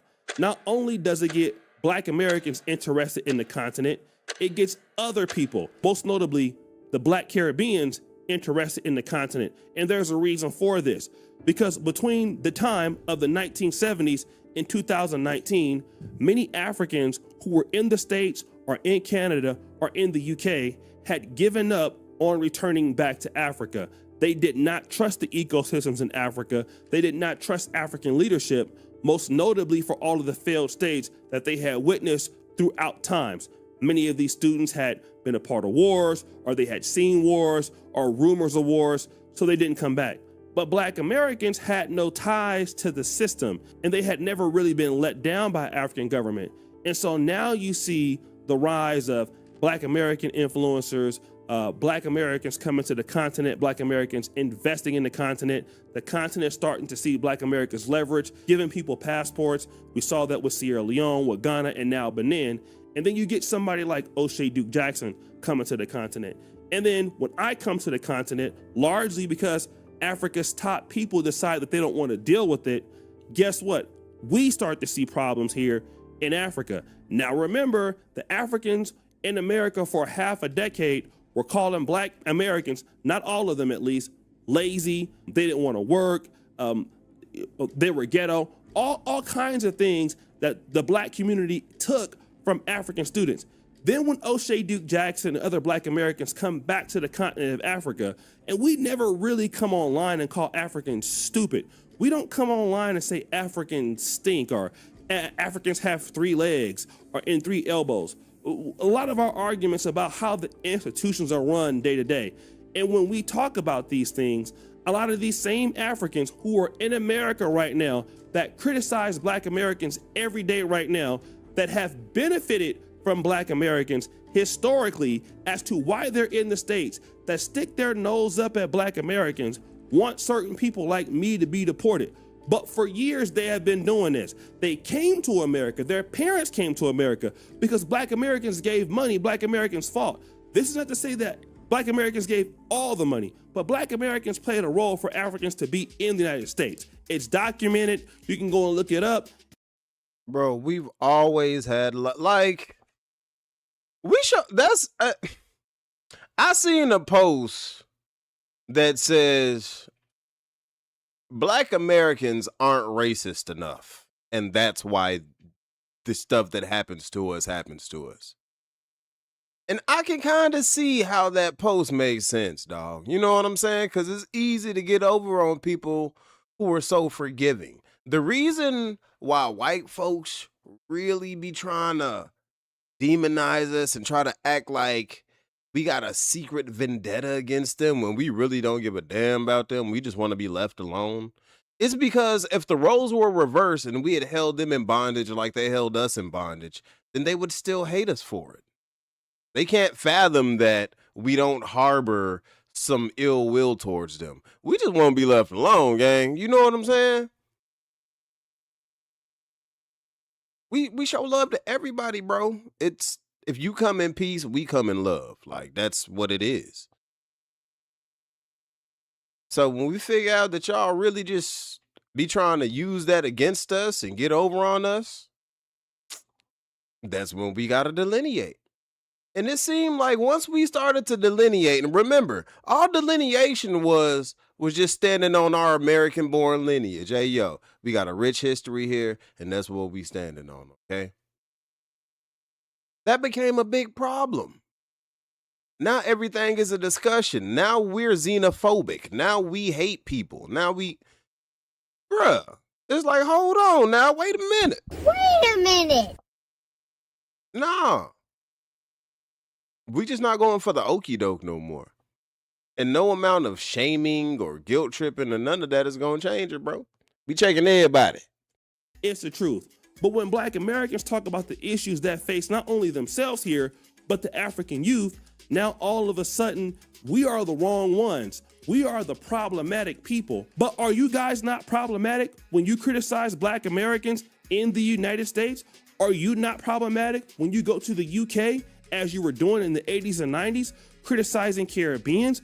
Were you not the same people that did the same thing when you were in Canada? Were you not the same people who did the same thing in Australia when you migrated there? Are you not the same people that do the same thing when you go to South Africa and call them lazy? You see, the one thing that we can see with the Africans wherever they go is once they come into somebody's homeland, there's accusations or allegations of those same Africans who are becoming guests in somebody's land because somebody let them in there or somebody fought for them to be there, calling somebody names in a country that they did not help build or help fight for. Yet when somebody else comes to that continent, largely because you refuse to come back, and we talk about the issues of this, and of course, sometimes it could be complaining or looked at as complaining, you want to get that person deported, or you want that person to get beat up, or you want that person to be hurt, or you hope that person gets slapped. But what about the Africans who have been criticizing Black Americans for the last 50 years, calling them all sorts of names? Should those people be slapped? Should something happen to them? Should they physically pay a price? And here's the fundamental difference between the Africans that offered criticism to Black Americans the last decade and people such as myself and other Black Americans. Those Africans who benefited from Black America's infrastructure and hard work and effort, because they could have told Tom Mbouyeno, go take care of your own people. But they never asked for the money back because it was the right thing to do. And to this day, we have never as a group threw it in Kenya's face like Nigeria has thrown it in South Africa's face for the money they gave during apartheid. All Black Americans have largely asked for is a certain level of respect. Now, of course, we're not perfect and we do things that offend Africans, no doubt about that. But still, we ask for respect. And the thing that Africans have done in America, even now, is they will sit there and criticize Black Americans. Largely have I ever really seen Africans ever try to go into the Black community and try to give back and try to be supportive. They don't mind benefiting from the structure of, racism and white supremacy, or checking the box and a school application, or getting benefits from the Black American community or Black society. But largely when it's how many Black entertainers, celebrities, not even, honestly, Black YouTube stars, how many Black whatevers do you see go back to the continent of Africa and give back? Waka Flocka said he went there and started busting his diamond chains down. And niggas is like, we always had love for y'all, dog. We understand the plight of Africa. Because we live hand in hand with the people who once suppressed us, right? So for those who know the history of the different countries over there, we know largely y'all have been colonized by the British, the French, we know that y'all been getting fucked up by this white man like we've been getting fucked up by him, and we're sympathetic to that. But it's like when y'all come over here, y'all don't care about the fact that they have literally systematically destroyed our families. There have literally been whole CIA operatives to destroy the Black family in America. He mentioned Tuskegee University, right?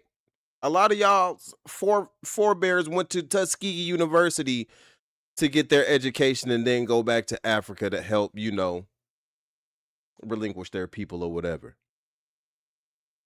I know y'all learned about the Tuskegee experiments. Y'all know what was happening to us. Y'all know what, man. And that be the thing, bro.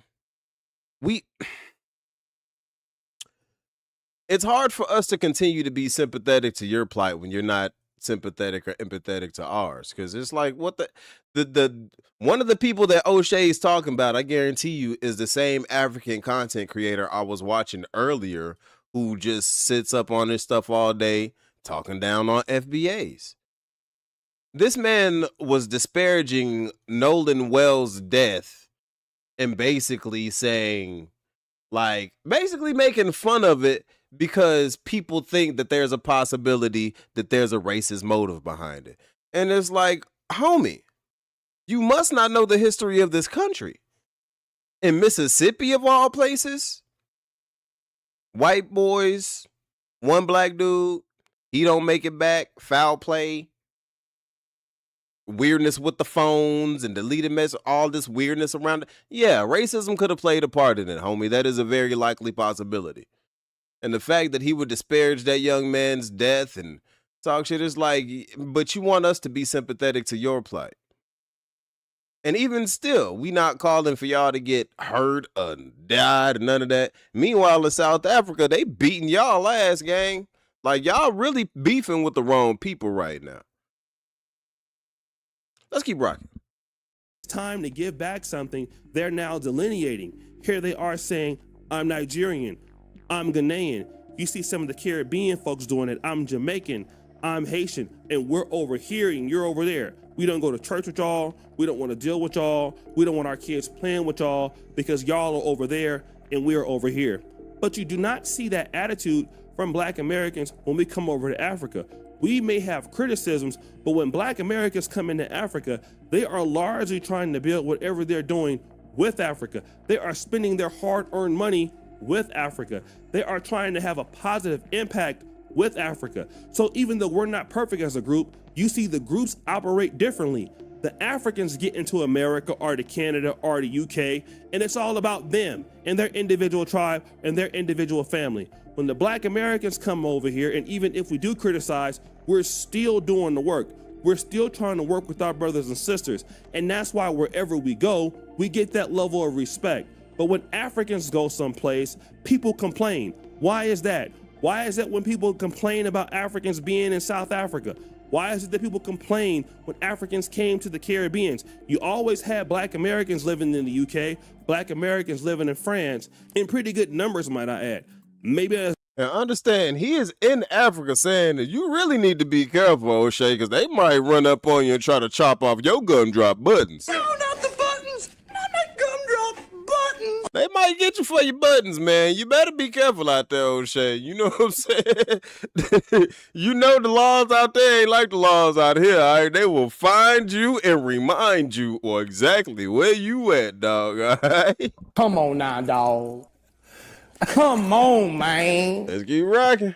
as much as the Africans, but you never heard of anybody complaining about Black Americans that lived in the UK. Did you? They've always integrated seamlessly in any community in Europe. But the people who have a hard time integrating seamlessly are those same people that get the same complaints everywhere they go. So my question is this: who is really divisive?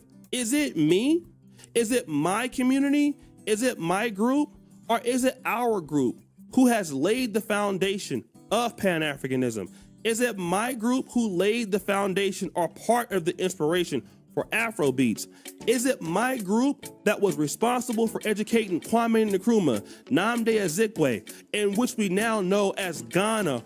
And not just Afro beats, and this is no shot at the Caribbean, because I love my Caribbean. I love reggae. But Black Americans influenced reggae. A lot of people don't know that. Because reggae started, what predates reggae is ska. And ska was basically Caribbean artists doing their interpretations of Black Americans who were doing blues and doo-wop at the time. And when I think back on it, because I love reggae, right? Like I be deep into some reggae. If you go listen to Bob Marley's African Herbsman album, it's a very early album. You see it, the cover of the album is Bob Marley with a big kinky afro, right? Them ninjas sound like some Jamaican Temptations. You know what I'm saying? Guess how quick they had to fall. That was my shit. Black Americans, bro, we influence, we know our influence. We know our influence. You know what I'm saying? And when y'all come over here, y'all try to, like, and I'm not saying this is all of y'all. Let me be clear about that, because there are some Africans that, like, come over here, get educated, and are very pro-Black. Like, they get it. They understand. They, you know? But A lot of y'all come over here, bro, and y'all come over here with this false sense of superiority, but we see you wearing our clothes. We see you changing your walk to how we walk. Now you doing what we, you know what I'm saying? You don't come over here and then we start acting like you. You come over here and start acting like us. Or Nigeria. Was that not our contribution? But what has been your contribution to Black America? What has been Nigeria's contribution to Black America? What has been Ghana's contribution to Black America? What has been any of these other African states' contribution to Black America? I can tell you exactly what the contribution has been. Zero. But yet you sit there, you point the finger, you sit there, you blame, you sit there, you take no level of accountability, especially when somebody's bringing up really good questions, like what's up with the insular gatekeeping? What's up with sweeping everything underneath the rug? What's up with not telling the truth or being honest about what's going on this continent? What about the youth of Africa? What about them? Why are so many people having to leave the country, especially the biggest critics, the Pan-African keyboard warriors, who also will never come back, like their 1960s and 1970s counterparts, who came to the States and understood there was no life here for them. So then you get angry when people bring out the same situations and the truth about why you're afraid to come back. So now why do you hate the person for telling the truth when that person's group has done so much to try to elevate your group? And even in 2019, because you guys who were educated and so talented wouldn't come back in large numbers, guess who took the call, or guess who is answering the call? Now, no doubt some African diaspora is, but guess what? Some people who know nothing about Africa are answering the call. People who are spending their own money, people who are getting scammed, people who have no leverage are coming back to the continent to understand their roots.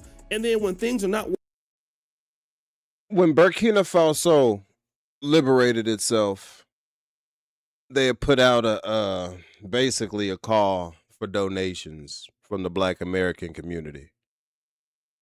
Go look how much they were asking for and go look how much they got. Like, I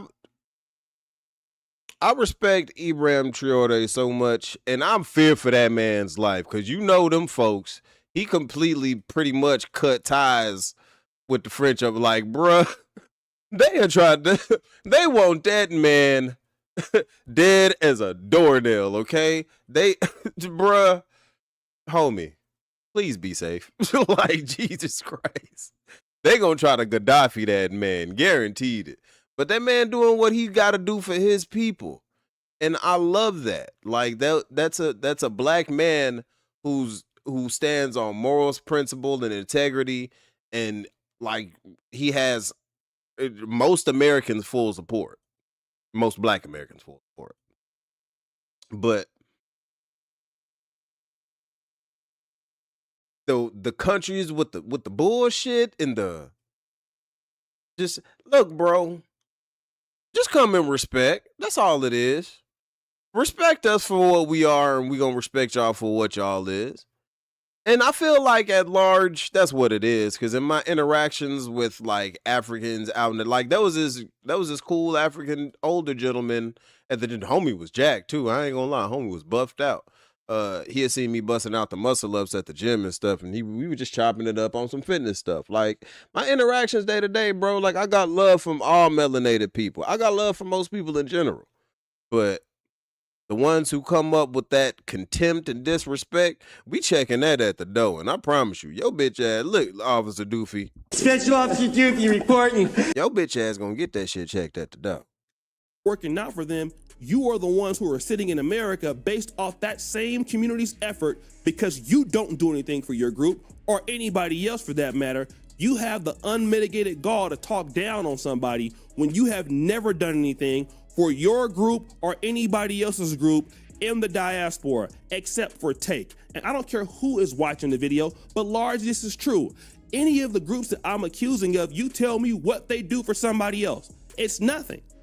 And then the Black Americans who got sold into slavery are still the ones who has revived the interest in the black world for the continent. It was not the Nigerians who got the interest in the continent back. It wasn't the Ghanaians who did that. It wasn't the Tanzanians who did that. It wasn't the Kenyans who did it. It wasn't Ugandans who did that. We know who did it. It was the black American celebrity who had the influence who did that. That's who it did. That's who got Ghana popping. That's what it was. The reinvestment in the ideology of coming back to Africa, that's who did it. That's who made Africa sexy. It wasn't Wode Meyer or any of these other African vloggers you see right now. It was black Americans and its diaspora that made that happen. Are you mad because you didn't make that happen? And see, when we start having uncomfortable conversations, it becomes undeniable at this point who is really upset, who is really bitter here. And I'm saying this as a brother with love. It comes to a point, and certain brothers gotta have some level of respect. If your group would have done what we would have done, then you would have room to talk. But when it's our people that come over here with our money after we have been historically given for the last century or half century to the African cause, shut your mouth. Who are you to talk? You don't even do a tenth of. You heard Oshay? He said, "You shut your goddamn mouth or I'll shove that ditch witch down your throat and dig a tunnel straight through to sunshine." My man's tired of it. He said, Shut up! You better keep your goddamn mouth shut! and I share the same sentiments, bro. Especially if you're currently sitting in America as an African content creator, disparaging FBAs all day. Really shut your bitch ass up. You ain't even in your homeland. The scale of what we've done in Africa. None of you. And we were doing it without even coming to Africa. Opening up our doors at that particular time. What have you done? I rest my case. Tell me where I'm lying in this video. Comment below. Shout out to Oshay.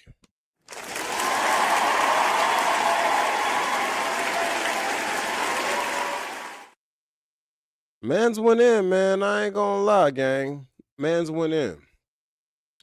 And yeah, I'm of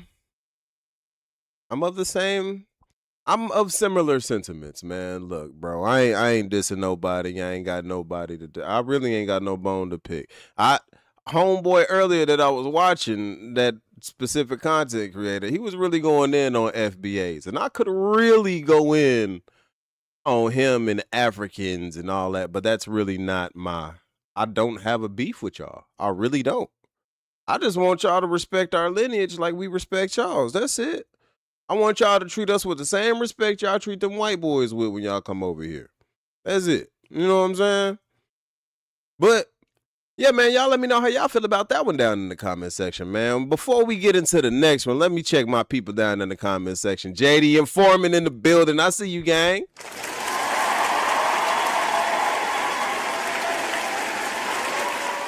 Shout out to you, homie. I thought I smelled some pimping up in here. You know what I'm saying? JD Informant up in here. My boy, hold on. Is it Zo? Oh yeah, my homie. I know. Shit mate. Hold up. Hand salute. Yeah.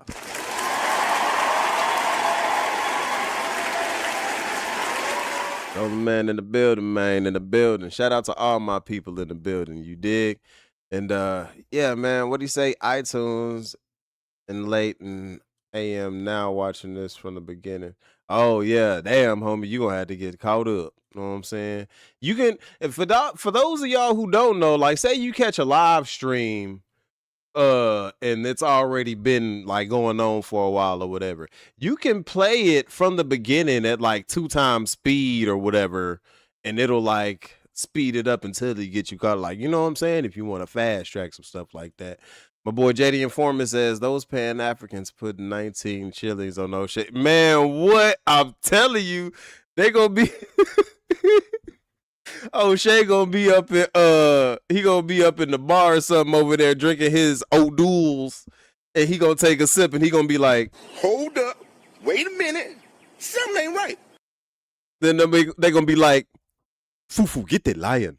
And then it's over for your ass, Oshay. You better be scrambling on up out of there, boy. Oshay gonna be getting stomped out with ninjas with lion claws on and shit. You know what I'm saying? He gonna be getting stomped out, and then he gonna be waking up. His boy gonna be on top of him like, You got knocked the fuck out, man! God damn, Oshay, you shouldn't have been talking shit out there, all right? You know, you can't be, you is not in America, Oshay. You cannot tell the truth over there and leave with your cojones, man. They gonna chop you up, man. You better be careful, all right? But in the next one, we got, oh, okay. Jesus Christ, all right. This ninja. I don't even know, because honestly, it's basically we got this D-bag twice, but for different reasons, okay? So y'all remember that goofy Alex Rosen. You know, the fat chubby dude who used to work with Gideon to like do To Catch a Predator style videos, but he had pretty much lost a lot of respect from the general public after it was found out that he had donated $10,000 to Chud the Builder's GoFundMe and then tried to go down to the courthouse and give like another $100,000 towards his bail. And it's like, bro, really? What the hell is even that? And apparently he had a history of being like a racist prick online, but I didn't know about it, right? Like I had never seen the videos prior to that. So it's caught me by surprise. Like it was really disappointing to me, but it makes sense why he looks like an old ass man at the age of 26, right? God don't like ugly, and cuz ugly motherfucker, you know what I'm saying? Oh, that's nasty. But in this video, man, so the first one we gonna be reacting to, apparently, you know, the goofy Armor Booty Doo. You know that boy Armor Booty Doo. You dumbass! Yeah, Armor Booty Doo decided to bring that goofy onto the Fresh and Fit podcast, and I guess he said the N-word in front of the bunch of like chicks there, and they got up and left. You know what I'm saying? Now, at this point, you know, Fresh and Fit is a long cry away from where they originally started. They audience is dead. You know what I'm saying? They ain't got no... The reason why Myron has to say so many controversial things now is because it doesn't hold the same shock value as it used to, okay? Like, at once upon a time, Fresh and Fit was like the #1 super chatted channel on YouTube. Fast forward, Myron Gainz can't keep his damn mouth shut. They get demonetized, and they're just slowly dying off. But we are going to be dropping into a reaction zone. We're going to be tuning into our sis, Just Tree 411. And shout out to Just Tree 411. Round of applause for her.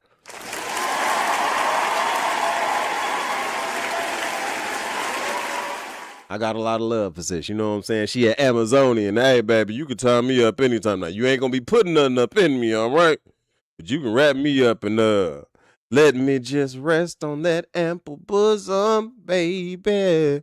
But, yeah, man, let me get into my Thug Dizzy. Yeah.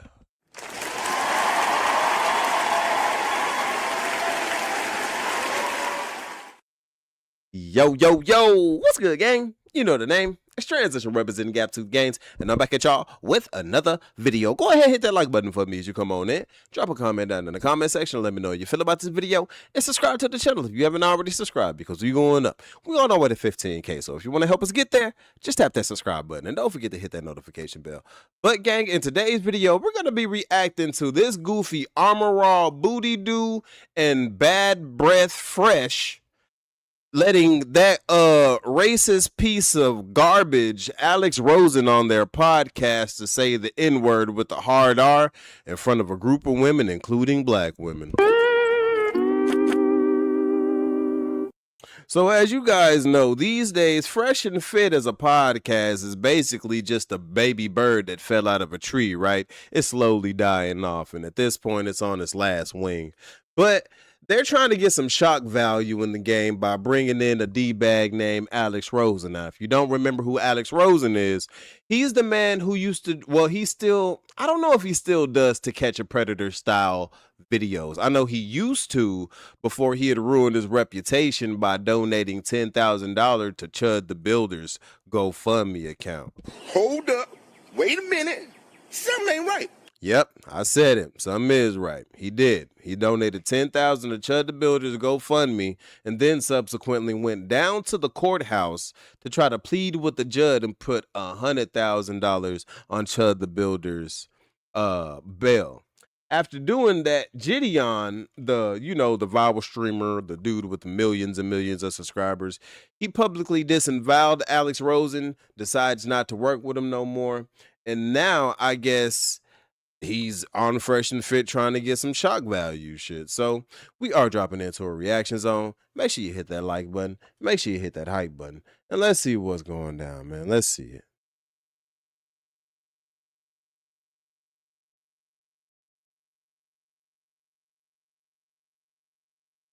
So Fresh and Fit and Alex Rosen, mainly Alex Rosen, is going viral today on Twitter's X because last night he was a guest on the Fresh and Fit podcast and he dropped the hard R and the entire panel of girls just left. Now, there's a lot of responses to this video and I'm going to go over that along with other replies to this video. But for those of you who don't know, or for those of you who may have forgotten, Gideon and Alex used to team up together to catch PDF files.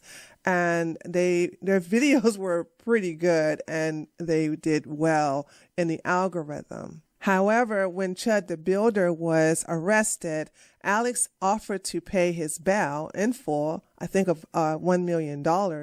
And he also testified on behalf of Chud the Builder in court. And that.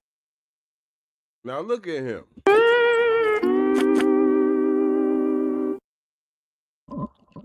Y'all probably didn't hear me because I had the mic away. But I said, now look at him. You are looking at a 26-year-old man. Gang, listen. I am 33 years young, all right? Edge up fully intact. I could never grow just a full connecting beard, so y'all gonna have to hold that against me, all right? Judge my heart, not my mind, all right? Hey, look. But I'm okay with that. I do the goatee anyway, you dig? I can do the full goatee now. But look at this man. Why do you look like retired Santa Claus at 26 years old? YouTube, that is a descriptive, not a pejorative. I am not cyberbullying. But God don't like ugly, and when you look at him, it just makes you ask the question, what the hell is even that? Because that's a horrible 26. That's 26? Jesus Christ. Let's keep rocking. Caused him and Gideon to split ways. Now, Myron Gainz, who's a homosexual, by the way, and Pugsy are very happy about this because they wanted this video to go viral because they need the publicity. They are hurting financially. 2 weeks ago, they invited Nick Fuentes onto the show, hoping to get another viral moment that they got a year ago. Actually, I stand corrected. It was 3 years ago when they invited Nick Fuentes onto a panel of all black women and he dropped the R word and that went uber viral. I mean, that show was ridiculous. Myron came out in his KKK hood. Most of the women didn't find that funny. They found Nick saying the hard. Look at this goofy. Not realizing that if he was ever caught up in a town like Vidor, Texas, what the KK would do to you, you dumbass. You dumbass! Like, he really think he's not melanated. You ain't black. I ain't giving you that title. You don't deserve that. But you are melanated. You're dark. You's a darky, Myron. Accept it, okay? The only thing white about you is your teeth. And honestly, I feel like those might be veneers, so they just as fake as you are. But come on, gang. You goofy.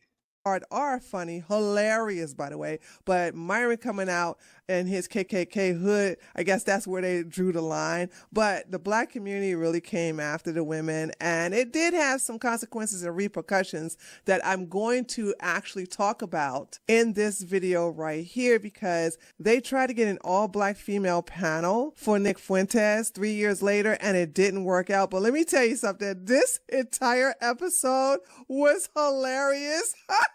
And I'm going to feature that tomorrow. So for this video, we're going to go over the highlights of the N-bomb being dropped. That's with the hard R, the reaction from the women, as well as the responses on Twitter X. So let's go ahead and begin from the top where Alex is on the show and he's talking, and then the hard R drops, and then it goes downhill from there. A female can prioritize, said ugly status and hard work and everything else. We're on YouTube, right? Ugly. So I'm censoring this, obviously, because we are on YouTube, but he says ugly N-word dad. Okay, and that's what he was saying. So if you don't understand the context, because it's really not important, but he just said the ugly N-word with the hard R, dad, and then that's when one of the ladies up here sitting beside Myron, who's a homosexual, confronts him about it. Status and hard work and everything else. We're on YouTube, right? Ugly. We're gonna go off. Now, you notice they only ever feel comfortable doing this in a room full of women. This kind of reminds me of, because, Myron and Fresh, they're women too. Don't get that misconstrued. They're women too. But this kind of reminds me of when the Mexican OT was doing that interview when the black women asked him, why does he feel so comfortable using the N-word in his music and all of that? And his reply was, I grew up around black folks and da-da-da-da. But ultimately, what are you going to do about it? And it's like, you sound real comfortable saying that in a room full of women, but I don't think that same energy would have been like that if, let's say, because I seen his episode of when he did Back on Fig and he did The Community. Those are both California-based platforms that are run by gangbangers. He didn't let not one N-word fly at his mouth at either of those locations. So, y'all be picking and choosing when to jump stupid and let the N-word fly at y'all mouth. Because if that was a room full of black men, American black men, not these two women like Myron and Fresh with a bad breath. Yeah, you would have been sitting there like an in-pocket ass, good Judy ass business. So let's keep rocking. YouTube. Oh. No, you're fine. Don't worry about it. We're gonna go. Let's drink on you. Sorry. Now, I just want you guys to understand that Fresh and Fit breaks terms of service all the time when they have a panel of girls on there. It's just that they're so insignificant.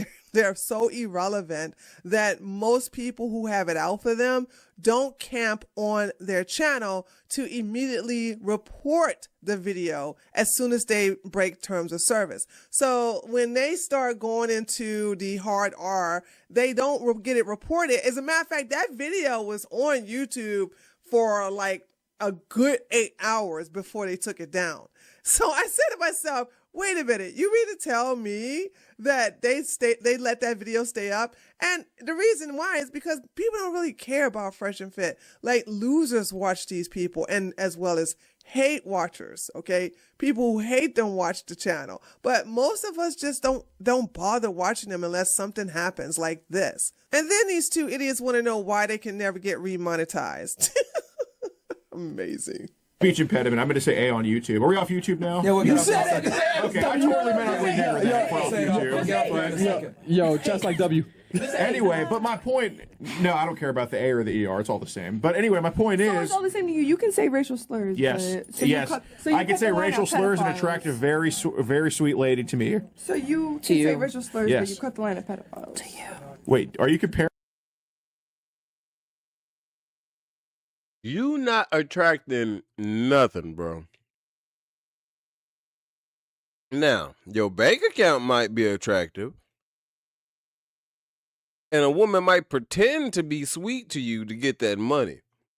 But we know you, Mr. Jolly Ollie, man. Okay? You are guaranteed tricking, okay? You are guaranteed. I guarantee you, any woman you messing with is charging you double. Guaranteed it. You probably got to lift back your stomach fat just to see your Johnson, man. Like, Bro, you 26 and your hairline is receding like a waning and waxing ocean. Like, I don't know if you running away from the tide or running to it. What is going on with you, bro? You are... And pause, because I'm not a bromosexual, but you aren't attractive by nobody's standard of the imagination. So the only thing that's attracting anything to you is that money in your pocket. Comparing pedophiles. Are you comparing child saying? Is that the same thing? And it's the fact that you keep saying it, knowing it's a derogatory word. My grandma was a slave. That word is terrible. What, your grandma was a slave? Where? How old is your grandma? Your grandma was born before 1865? Yeah, you're right. What do you mean your grandma was a slave? You know it was still slaves in the South during the 1950s, right? In the 1950s, no. Wait, hold on. 1940s, yes it was. There were no slaves in the 1940s. Yes it was. Actually, That lets them know how much they know. Shit, Mississippi didn't officially abolish slavery till like 2013, gang. But yeah, there were still slaves technically in like the 40s and 50s. A lot of people don't know how shit go down here in the South. Like, really? My grandmother grew up sharecropping. Her mother grew up on some slavery. Like, y'all don't. And that's why I don't like these tethers. These two specifically. You know, Fresh with the bad breath and armor all booty dude who likes to rap men up in his warm embrace. Could he get a glimpse of heaven and he make it last forever when he had him wrapped up in?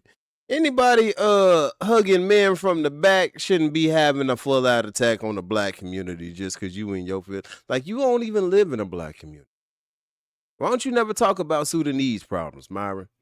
Why don't you never talk about the problems with you not being able to hug your mens from the back out in public no more because you're going to get roasted for it? Talk about that. She's right.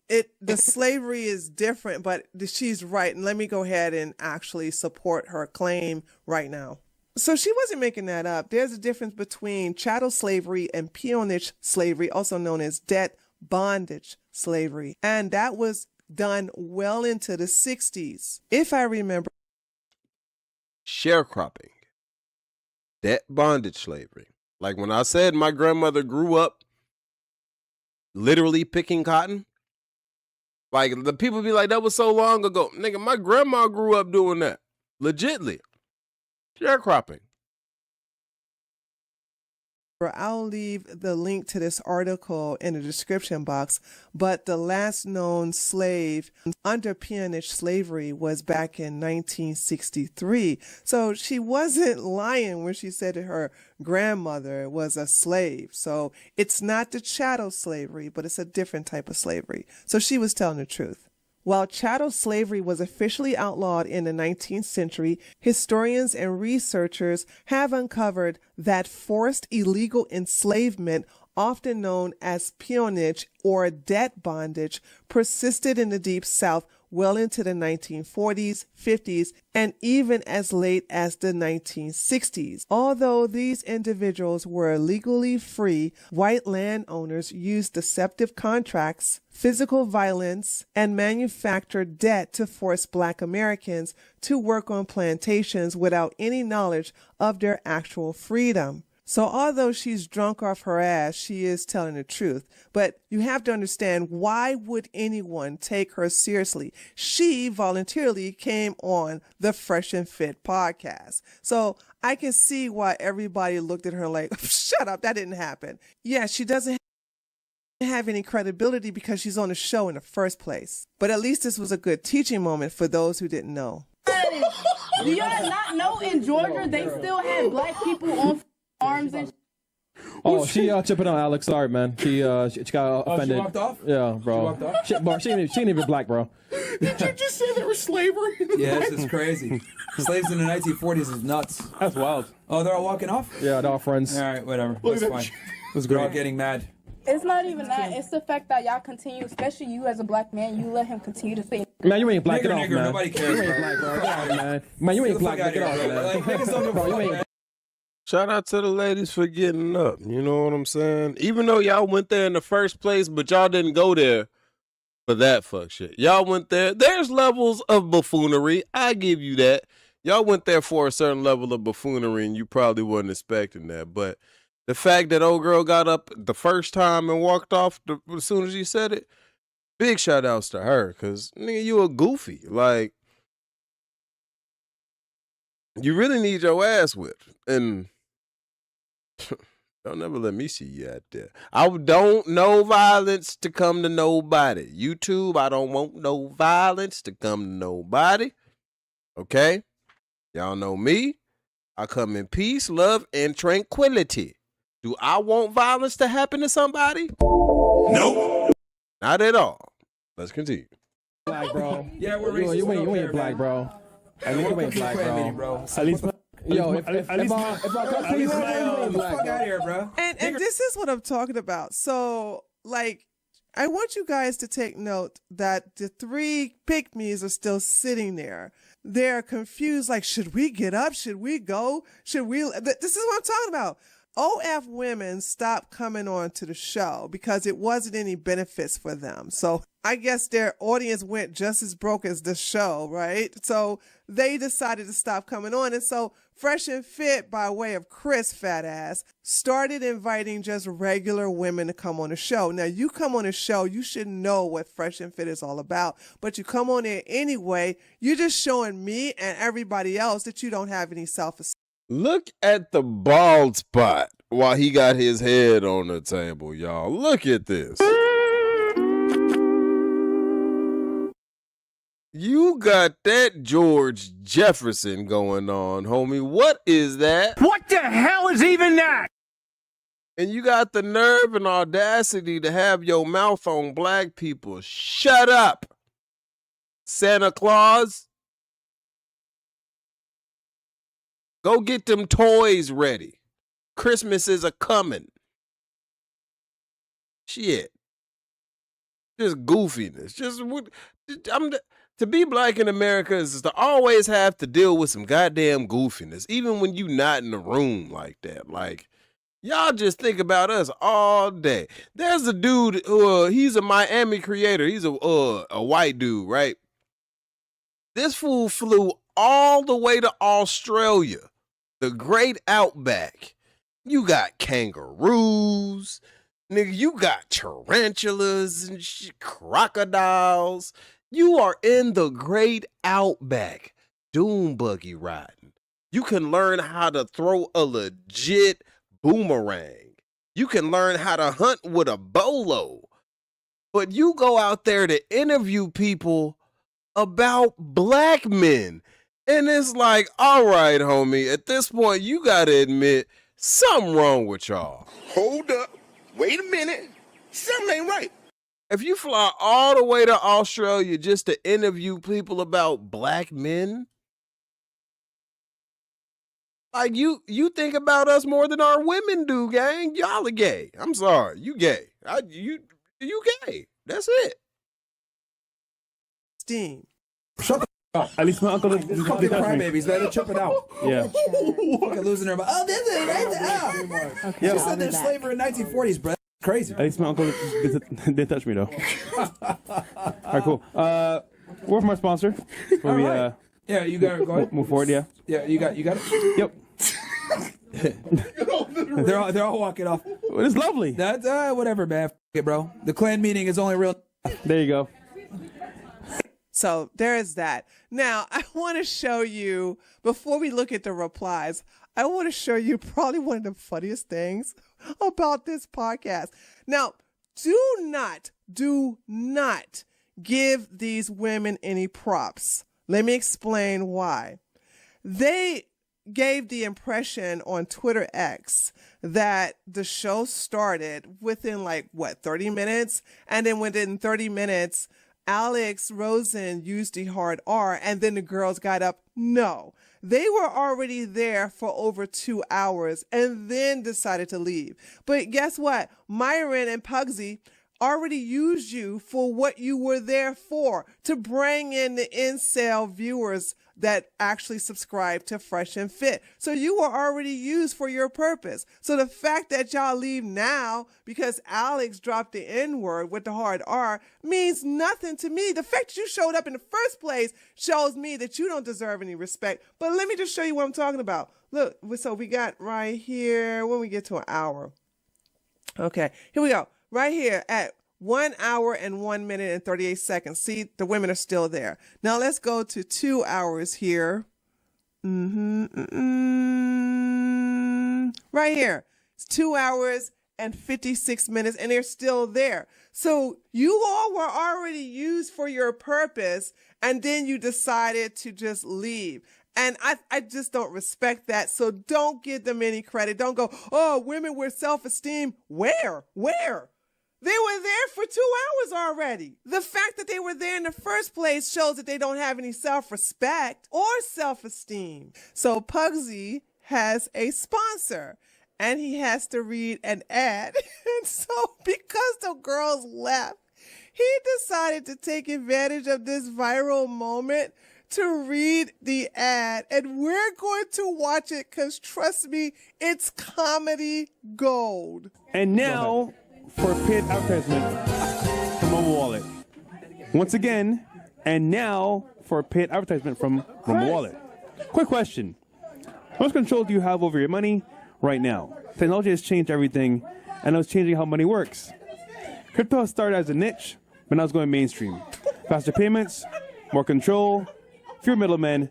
This isn't just hype, it's just where things are going. And get started today is easier than you think. With Rumble Wallet, you can buy Bitcoin, hold dollar-backed stable coins, and even own digital gold-backed by real golds, all in one place. It's a non-custodial crypto wallet, which means you are not a bank. Y'all ever do popcorn reading back in school?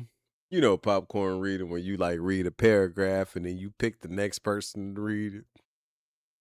You know they used to skip Fresh like a mug, dog. You know when it was time to popcorn read and everybody raised their hands, who wants to start it off? Fresh raised his hand like, Special Officer Duke, you reporting. But they be like, don't pick Fresh. Don't pick him. Please don't pick him.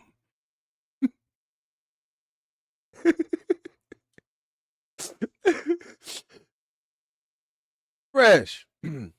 Take a breath. Enunciate. Sound the words out. You know, right, let's get them all out. Syllables. You dig? And continue. I get it, though. Words are hard, man. Words are hard. Don't get me to say, you know, I'm from the South. I don't, you know. So let's keep rocking. Our platform controls access to your funds. Setup is simple. Connect with MoonPay so you can use your debit card, credit card, or bank account and be up and running in minutes. You can even use Rumble Wallet to support your favorite creators like ourselves, Fresh and Fit, directly. Take control of your money today. Scan the QR code. Click the link down below in the description box. wallet.rumble.com/fresh. And get started today with Rumble Wallet. Thank you for sponsoring the episode today from Rumble Wallet. Thank you. Rumble, y'all are crazy for sitting here and sponsoring this. You should get your money back.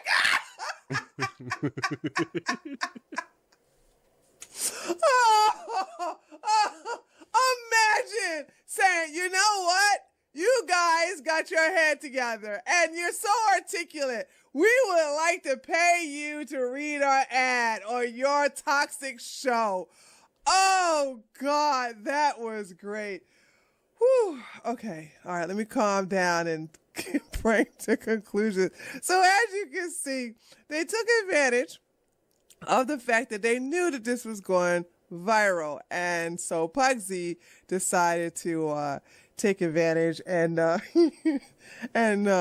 use this moment to do an ad read for Rumble Wallet. Oh my goodness, to pay for an ad and have Pugsy read it. Woo, I'm telling you, those are the jokes that just write themselves. But this was the viral moment they was looking for when they had Nick Fuentes on the show 2 weeks ago, because like I said, they need the money, and this is actually bringing them new viewers to subscribe and to be new pay pigs. But let's go ahead and read some of these responses to this video. In 10 years, white people will be the minority. Can someone find where Alex works and get him fired, please, and try to flag his videos on YouTube so he can lose his monetization? Oh, poor baby. He doesn't even know anything about Alex. He's self-employed. The black dude sitting there laughing and taking part in the jokes is top level. I can't say this word, by the way. If you say it, you will get demonetized. People like this only succeed because we give them attention and react. We have to stop reacting to stuff like this and just ignore it. Literally treat them like they don't exist, like you didn't even hear it. Don't be a doormat, of course. Just laugh and walk away. LOL, they feed off anger. I agree with this, actually. And see, I just can't take this seriously because I've seen the same, I think he meant they, say much worse, and the women still stayed. Clavicular was in here saying the N-word, hard R, and the black women called him cute for. That is so true. That is so true. But let me just say this. Can I say this in reference to of that all-black female panel that Nick Fuentes was on? Because the black community came down hard on those sisters, it took 3 years, right, for them to actually attempt to get an all-black female panel, and they haven't been successful. So you're going to have most women stay on code, and then you're going to have some that stray away. But Nick was very disappointed. Please check that video. It's been taking me a couple of days to get it together because I can only watch this show in 15 or 20-minute increments. And trust me, I have to listen to classical music every time I watch this stupid show. But it was effective. And basically, they could. And people forget that Nick Fuentes is a virgin. You know what I'm saying? And that'd be the thing with all these little racist weirdos. You know, Myron Gainz, he like to wrap men up in warm embraces. Nick Fuentes, he's a virgin who really sometimes be acting like he has a disdain for women. And ultimately, man, I feel like a lot of these dudes are reading Rainbow. Butterfly in the sky, I can go twice as high. Take a look, it's in a book, a reading rainbow. I can go anywhere, friends to know and ways to grow, a reading rainbow. Yeah, I feel like these dudes is reading Rainbow, man. And that's why they harbor so much pent up anger and frustration and hatred. Is because they aren't living their free selves, you know? Like, y'all should just live y'all truth, bro. If you live your truth, everything gonna be all right. You know what I'm saying? Ain't nobody gonna judge you. If you was out here just being your flamboyant little inner self, I guarantee you'd be happier in life and the world would be a better place for it. But look at you. You leading a legion of virgins who are all just a bunch of racist little pricks. Come on, dog. You can't be doing that, man. Okay? Okay, let's finish this. Couldn't get black women to be on an all panel with Nick Fuentes again, so they had to deal with just the Latinas. And that show was hilarious. Again, watch out for it tomorrow. Damage was already done, ladies. You knew this before you got there. Absolutely. Okay? They believed the history their white masters and grand wizards told them. These Neanderthals just learned about Juneteenth. White people remember the history they want to, regardless of the lived experience of others. They switch the narratives to benefit their community.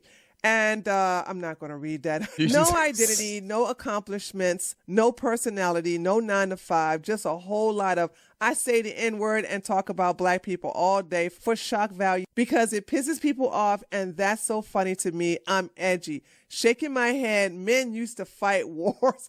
Absolutely, absolutely. So basically, I'm not going to read anymore. It was a lot of comments, and there's like a lot of comments. where women and men were talking against this. And yeah, I'm just giving you guys the full detail. I was going to finish up the Nick Fuentes video today when I saw this trending yesterday and decided that this was going to be easier. So I'm going to do this now because I don't have to watch the entire video. But anyway, let me know what you think by leaving a comment below this video. Don't forget to give me a like. And if you're new to my channel, feel free to subscribe and I'll talk to you guys on the next one. Later, taters. Shout out to Just Tree 411.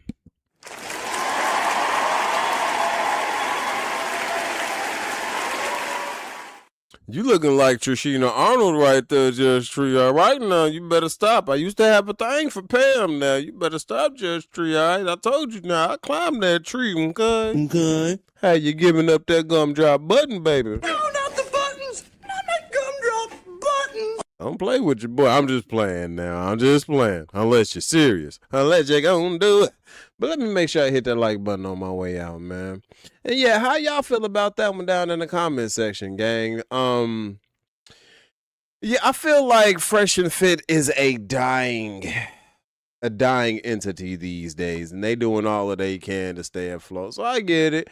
Go ahead and try your little racist tropes, Myron. But if y'all paid attention, he was kind of awkward. He felt the awkward energy when those girls got up and left. You know, he noted on the camera, the optics of it, he looked like a doofy. Special Officer Doofy reporting. But what can we expect from Armor Raw Booty Doo? You know, he's scared to live his natural fairy life. She was a fairy. So let me get into the before we get into the next one, let's check out the chat, see what my people talk about. You know what I'm saying? I see y'all been tuning in and stuff. Little girl go home and tell their mothers on their teacher. Yeah, we all caught up with that. Shout out to my people in the building, man. One more round of applause for y'all.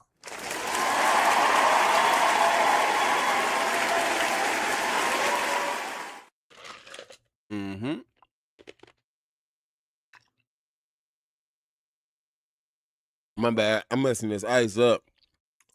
And y'all know chewing ice is bad for your teeth, but I'll be doing this. We got one more video to get into. And then depending on how I'm feeling, man, we might get into some overtime. But honestly, I ain't ate yet and I'm hungry as hell. So this last video might be the last video, y'all. But shout out for y'all for being here, man. You know what I'm saying? Y'all could have been anywhere on the planet, but y'all decided to be here in the Gaptooth Chateau. And I do appreciate y'all for being here, man. And are you tired? Nah, I ain't gonna do that, man. I was gonna do it, but I ain't gonna do it, man. You know what I'm saying? But I do want to say, before we get into the next one, I appreciate y'all, man. You know what I'm saying? I think we are going to get into, if I can help it, 30 days of going live, man. I want to get into 30 days live. You know what I'm saying? 30 days straight, going live every day, doing quality shows, giving my people what they want. Y'all think we can pull it off, man? As long as y'all show up and show out, I'll provide the quality content. You dig? It'll just be finding a good time for it. How do y'all, what time did I start this live? How long we been live for? Let me check. Hold on. Excuse me. Let me double check real quick. How long we been live for? Okay, a little over 2 hours. That's not bad, man. We've been. Hey, man, shout out to y'all, dog. See, time flies when you got good people in the chat holding you down, dog. Like, I really appreciate y'all. You know, I started this thing, you know, with big ambitions of one day really turning this channel into something I could quit my 9-to-5 with, and man, y'all make it worthwhile, bro. Like, I love doing this. You know what I'm saying? I love entertaining. I hope I am entertaining. I hope you know the soundboard and all that. I need to up my camera quality and all that, but you know, life be life, and sometimes I don't be putting people all in my business and all that. But when I can, I will get better equipment and whatnot. But for the most part, man, I'm going to just provide dope personality, and I know that dope people are going to come and vibe. You know what I'm saying? Birds of a feather flock together. I'm a dope-ass individual, so I know I got a chat room full of dope ass individuals, man. You know what I'm saying? And I really appreciate y'all for that. You dig? Like, we up in the building. You know what I'm saying? So we gonna get into the next one, man. We gonna get into the next one, bro. Shout out to y'all. Let me triple check before we get into it. Okay, cool. Boom, boom, boom. So I said, yeah, okay.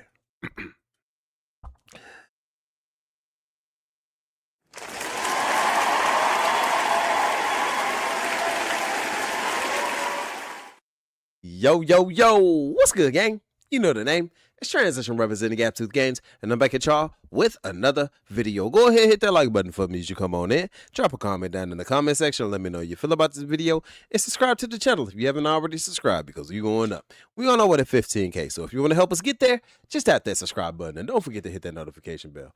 But gang, in today's video, we're going to be reacting to these racist D-bags like Alex Rosen, all basically trying to disparage the death of Nolan Wells and saying that their family is trying to do some type of racist grift. Wait a minute. Come on now, dog. Come on, man. Yeah, man. So if y'all have been keeping up with the story, the young man, Nolan Wells, he was an 18-year-old young man who was like fresh out of high school and he was going off to college. But before that, they were doing like a summer boating trip with his friends. He was the only black kid amongst a group of white boys, right? Apparently they had like partied on some type of island out there. Something happens. He comes up missing. They find him unalived. And now it's looking like there might have been some weirdness or foul play surrounding his death, right? Like, people said initially that his friends had brought his mother his cell phone. It turns out that his mother and father were like tracking the cell phone, and once they figured out, it's some whole stickiness around the situation. But basically, these racists are trying to flip this situation into some weirdness shit, and that's the big problem I have with racist white America of today. Like, I feel like this generation of racists are just a bunch of complaining ass businessers who don't do nothing but sit online all day and find something to cry about. So we are going to be dropping into a reaction zone. Make sure you hit that like button. Make sure you hit that hype button. And let's see what these goofies got to say about this. Okay? Okay. Okay. Okay. Okay.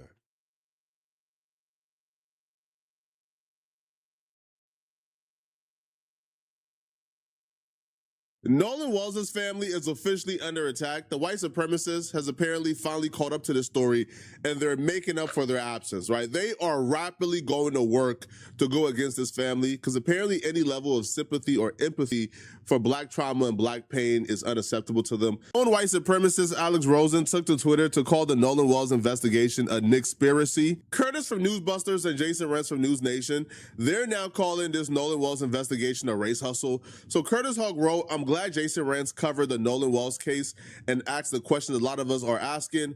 Why are his parents teaming up with race hustlers Benjamin Crump and Al Sharpton to imply, without any evidence thus far, that a gang of white people murdered their son?" Now, I'm not gonna lie. I do not like Al Sharpton. I do not like Al Sharpton. But they could be naive to Al Sharpton's true intentions when he be popping out. I wouldn't have Al Sharpton nowhere near me. Al Sharpton is a charlatan. But I understand. Let's continue. That's their guilty conscience speaking. Benjamin Crump never said that. Nolan Wells' family never said that. Benjamin Crump is an attorney. Benjamin Crump has been an attorney for decades. If you think Benjamin Crump, an attorney, is going to come out and say, yeah, I think Warren, Wyatt, Eric, and Jax, I think they murdered Nolan Wells, that's not how that works. He's smarter than that. What Benjamin Crump did say, though, we demand the truth.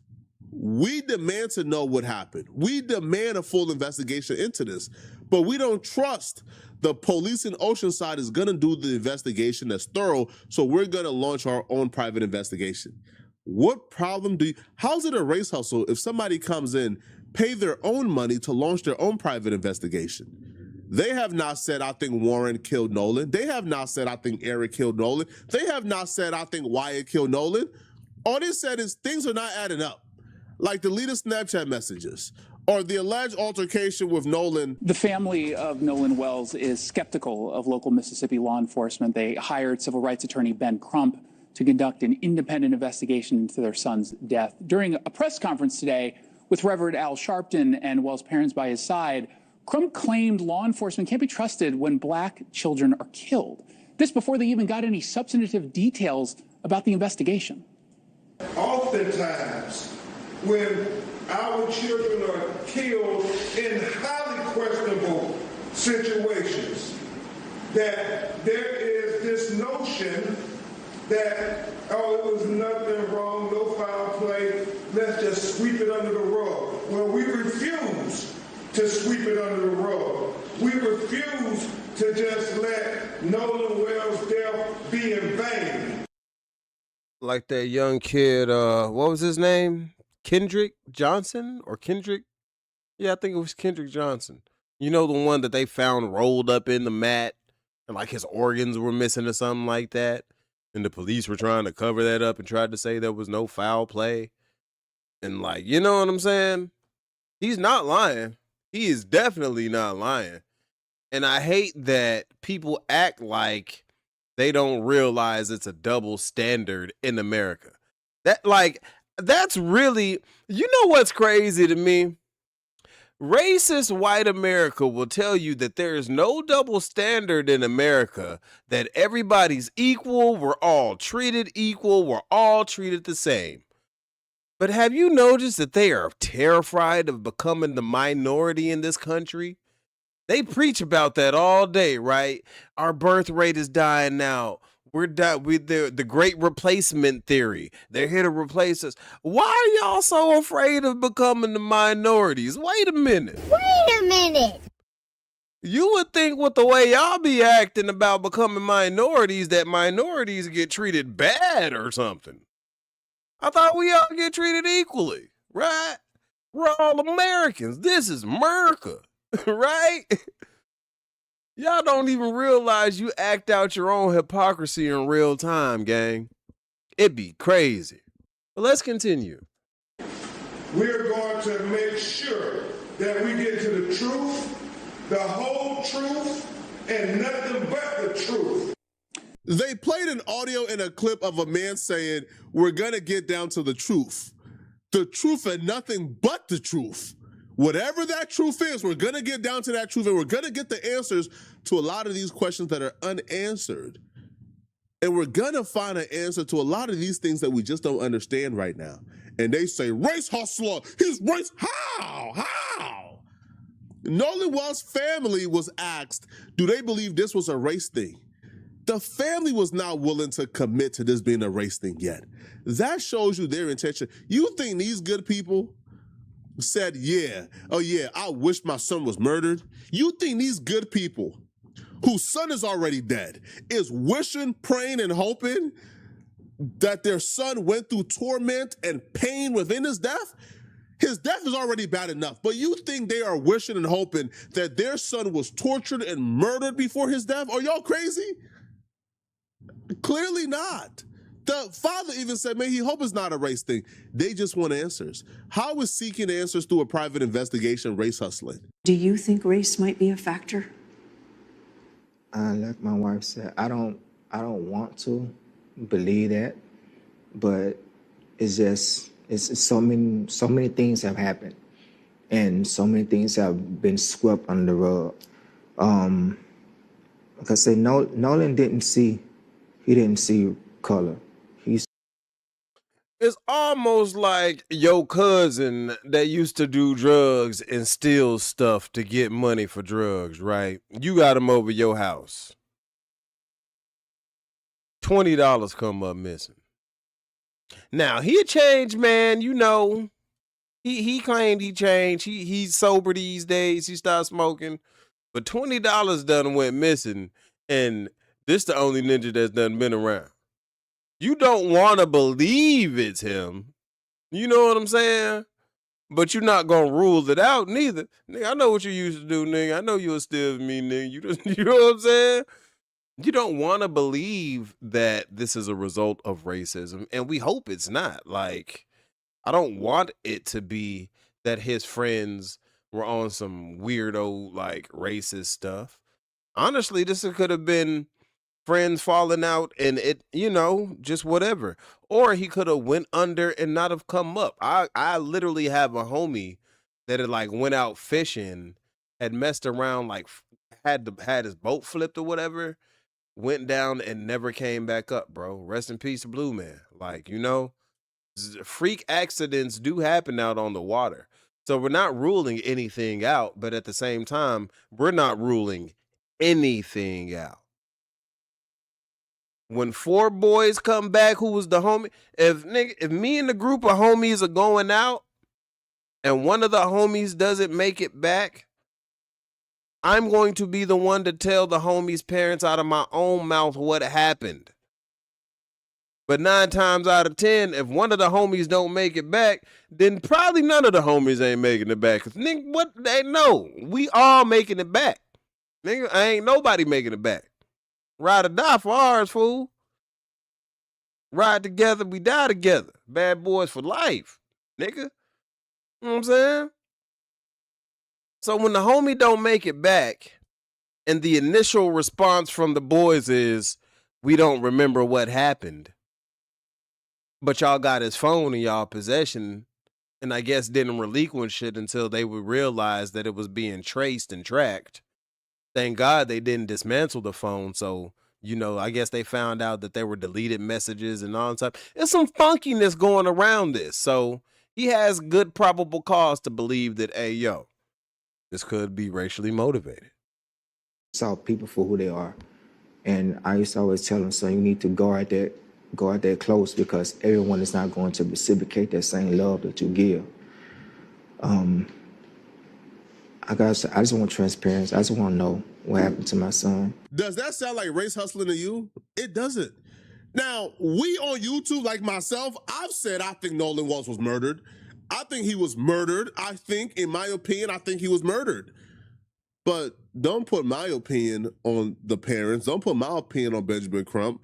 They've never went as far as to say that. All they've said is we want a proper investigation. We want for things to be looked into. And the fact that y'all are quick to come out and call these people race hustlers and say they're blaming white folks, how are they blaming white folks? They haven't even said who murdered Nolan Walsh yet.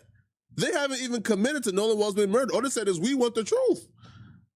How does we want the truth turn into an attack on white folks? I don't understand this at all, man. Not one bit.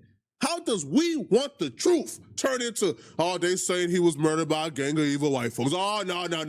They trying to vilify white folks. Ow!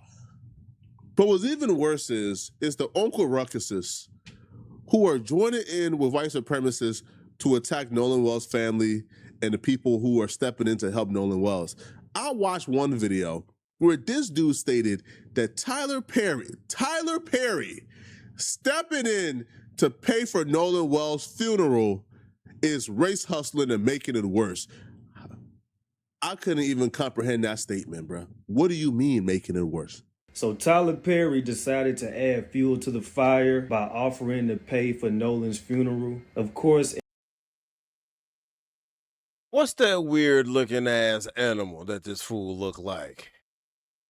Not an aardvark. Is it an aardvark? A capybara? You look weird, dude. Big nose, ass boy. This thing look. You got a honker on you, homie. You look strange, man. You look like somebody who would be saying disparaging thing about a celebrity donating money to a grieving family who just lost their son. Sicko. Everybody understands the narratives that come behind this shit. Nigga, what? What? Yo, some of y'all don't deserve internet access, man. Some of y'all just don't deserve it. These are sloth. Shout out to you, gang. He looks like a sloth. Actual words that came out of somebody's mouth. These are actual words that came out of somebody's mouth. This man says Tyler Perry paying for Nolan Wall's funeral is adding to the fire. How? Nolan Wall's, his family are not allowed to call for a private investigation without being called race hustlers. Now, Tyler Perry, who haven't even given a statement on this situation, Tyler Perry hasn't chimed in. Tyler Perry hasn't spoken on the situation. Tyler Perry has not implied or made any type of accusations as y'all claim Nolan Wall's parents are making for asking for an investigation. Tyler Perry simply paid for Nolan Wall's funeral. And they're saying he's race hustling. He's adding to the fire. See what I mean when I say it's not even about nothing they're talking about. It's just simply empathy for black pain is unacceptable. That's it. Tyler Perry has not given a statement, has not said a goddamn thing about anything. Tyler Perry paid for Nolan Wall's funeral because Tyler Perry believes that Nolan Wall's family right now is going through a very tough time and that Nolan Walls deserves a ceremonious going home ceremony. He deserves something great. He deserves his funeral to be paid for. He deserves for his family not to be doing a GoFundMe to bury him and send him off. And they're calling that race hustling. They're saying that is adding to the fire. Who was that adding? Mind you, Alex Rosen did a post and called it a nigspiracy, saying that they're race hustling. All the while, wasn't you trying to donate $100,000 to Chud the Builder, a person who went to prison or is going to end up in prison for race hustling? Yeah, he set out to galvanize you racist chodes by attacking the black community on the daily, verbally and physically, until he messed around and found out. And now y'all boy Chud the Fairy. She was a fairy. Is sitting behind bars awaiting his, man, look, bro. They gonna lock that boy up, throw away the key, and he gonna be stuck in there with Big Willie, and Big Willie gonna be telling him, I came looking for man's butt.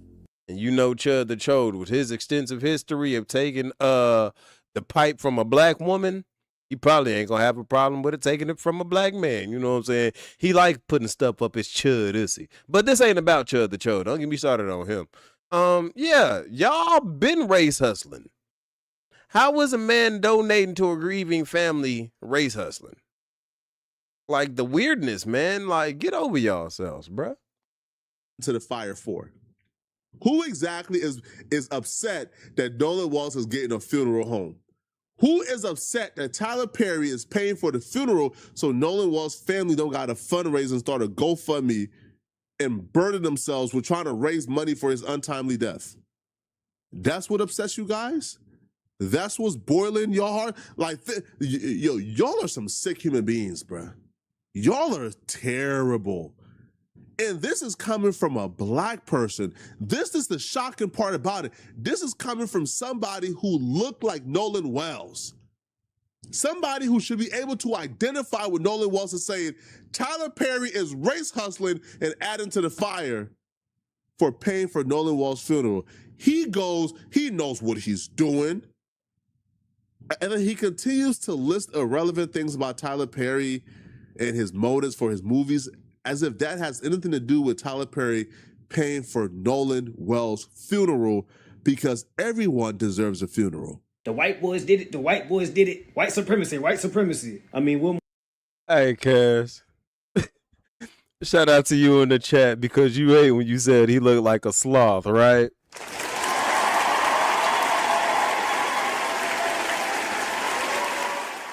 Because you do. Flacco tried to say, somebody that looks like Nolan Wells tried to say this, but no, Flacco. He looks like Sid the Sloth.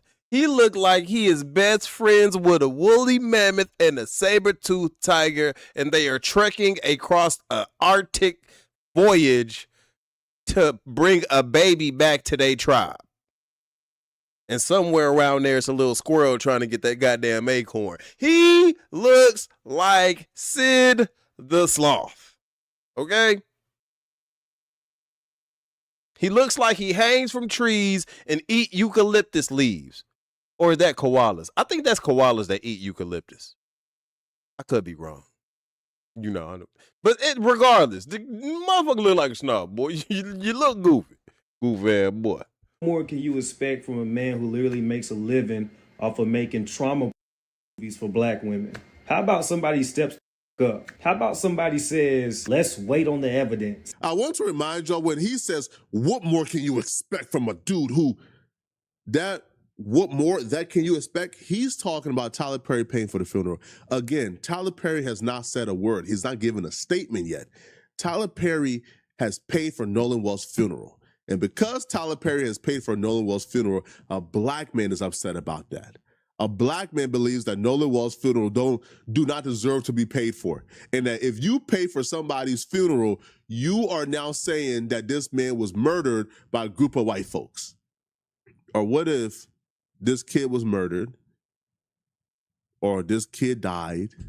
Now I say murder. Tyler Perry nor Nolan Wells' family have said murder, but let's just say, okay, this kid has died. It's no clue how he died. He has died. What about, bro, I feel bad for this kid. He lost his life. He was only 18, 19 years old. I wouldn't pay for his funeral because I feel bad for his death. Is that an option? Is that an option? Let's wait on the facts. Besides jumping to conclusions. Y'all did this exact same shit with Carmelo Anthony, and you motherfuckers got embarrassed. But y'all are so insufferable. Besides apologizing or admitting to being wrong, y'all just move on like nothing happened. Start a fire, cause racial chaos. The worst part about that video, dude actually thought he was cooking and making sense. And that's the sad part. Like in his head, he's this free thinker who's going to... I can't stand this fool Jason Whitlock. Oh, brother, this guy stinks! When you talk about a raccoon of the highest caliber, gang, it's like, whoa. Against the system, bro, you just a dummy. Now, he's not the last Uncle Ruckus to go off on the family. Jason Whitlock, before he even got a chance to say condolences and say rest in peace to Nolan Wells, because again, this is still an 18-year-old kid who lost his life. Jason Whitlock was already on his show vilifying the family and Benjamin Crump and centering this entire tragedy around white folks and their feelings. Stop killing our children, son of a... We don't care if you think you're rich. If we can pretend, if we can lie to ourselves that, hey, we're not the problem, we get to act like, hey, black culture is normal and it's no different than anybody else's. You know who he looked like right here? Y'all ever seen the PJs? He looked like Thurgood Stubbs. You know, the super. Thurgood Stubbs.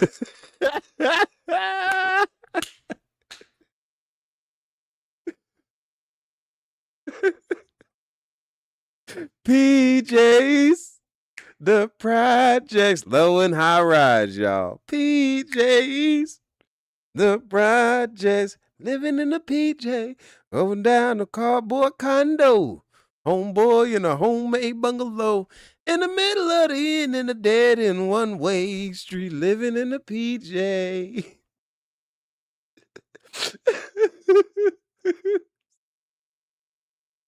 Oh shit, it's game over for this one, dog. This, Jesus.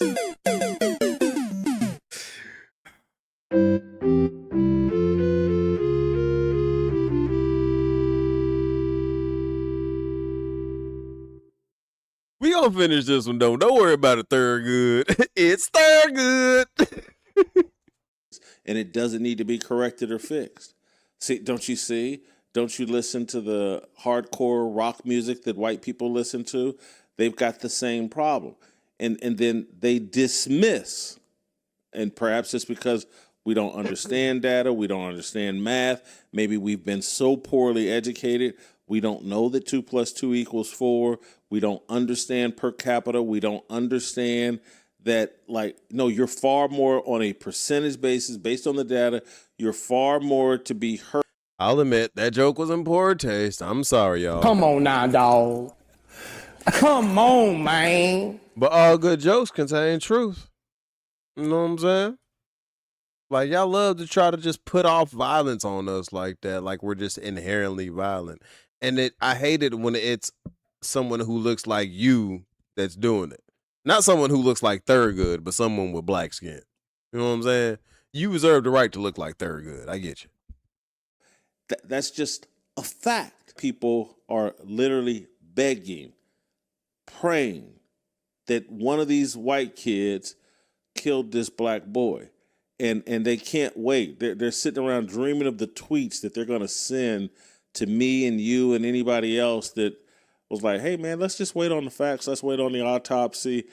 Doesn't seem likely that the kids killed it. But I'm telling you, even if one of these kids killed him or got in a fight with him or wrestled with him and he doesn't change one single word that I'm saying here. Because regardless of race, played no role in whatever happened to him. There is this obsession. How can you say that if you don't know what happened? Now, I'm not saying that that's what happened, but what I'm saying is we don't know what happened. But I do know that that is Mississippi down there. I do know that he was the only black dude in a large group of white dudes down there. I do know that there's a video floating around where you can clearly hear him arguing with somebody else about that phone that ultimately wasn't in his possession when he passed away. I'm like, we're not going to completely rule it out either. And even if him and one of his friends got into a fight, and let's just say his friend got the better of him and took his life, that doesn't necessarily mean it's racially motivated. That could be just two friends getting into a scuffle and one of them took it too far. But all of this covering it up and people acting like they don't know what happened when everybody's white and it's the one black dude, yeah, no, that starts to look a little more racial. Perception is reality. Sorry. With ambulance chasing when the races are mixed. He went even further and said, even if it's discovered that Nolan Wells was murdered by his group of white friends, race will still not be a factor in this situation. Okay, then let's go by that train of logic. Okay, let's assume Nolan Wells was murdered. You said race still wouldn't be an issue. Once or if we find out Nolan Wells was murdered, do you think the police will damn near close an investigation an hour after the body is discovered? If this was a white kid? You think the police will come out and say, no foul play, if this was a white kid? You think the police will reverberate like this, like this sense of annoyance at the family even asking, hey, what about this altercation video? Yo, what about this? What about this? If this was a white kid? You think if Warren Hudson, who's the son of the judge, was in Nolan's position, you think this would be a shut and close case? You think the police wouldn't be pulling up and harassing all those black kids he was with trying to figure out what happened? You think these kids will be allowed to flow under the radar? You think these kids will like be allowed to have Warren's phone in their possession with no reasonable explanation as to why certain things were missing from that phone when the family got it? You think the police wouldn't be putting belt to behind? You think the police wouldn't do a press conference by now? So clearly it's a race thing. Clearly, Nolan Wells being a black kid put him in a disadvantageous position when it comes to the police doing their job. Y'all let me know in the comment section, man. What do you guys think about this, okay? If y'all think, that Benjamin Crump or anybody who's calling for an investigation is a race hustler, let me know. If you think that anybody trying to dismiss this is a sellout, let me know, all right? If you enjoy this content and want to... Shout out to Flacco.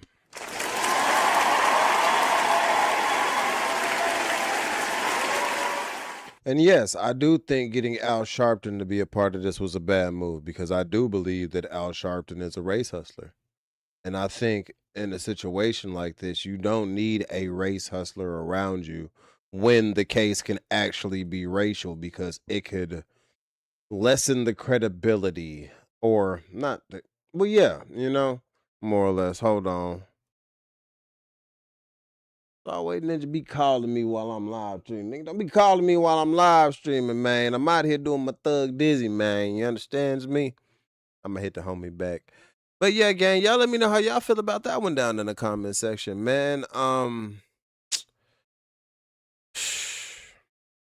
It's a sad situation, bro. Regardless, I feel sorry for Nolan's parents, bro. Like, no parent should ever have to bury their child. And, I hope they get the justice that they're seeking, man. Like, regardless of, like, whatever it may be. If the truth is that maybe he got drunk out there and, things happened, whatever, he drowned or whatever, and the boys just didn't want to come forward because maybe they were scared, whatever, right? Or if it's on some racial stuff, if it's they jumped him and took him out on some racist stuff, and whatever the fact is, I hope the parents get the true understanding of what happened to their son. They deserve that much. But yeah, gang, we gonna read these comments before we get on up out of here, man, because I am hungry as hell. You know what I'm saying? Your boy needs to go eat something. And I want to thank y'all, bro. Round of applause for y'all.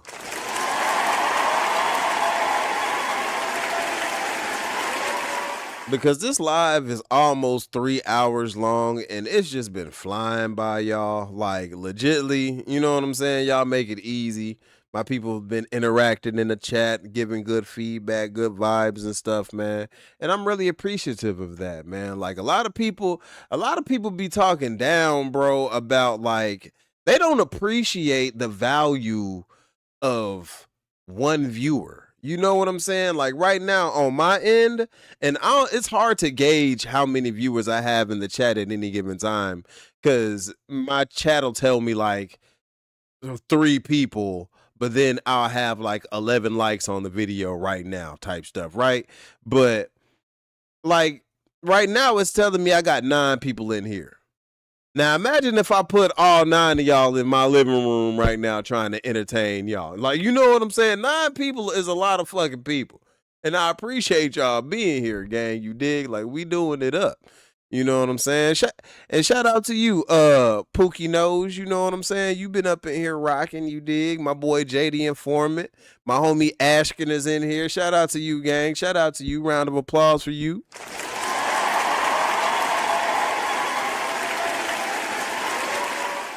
And everybody that done showed up tonight, man. Sensei Show Enough done showed up in here.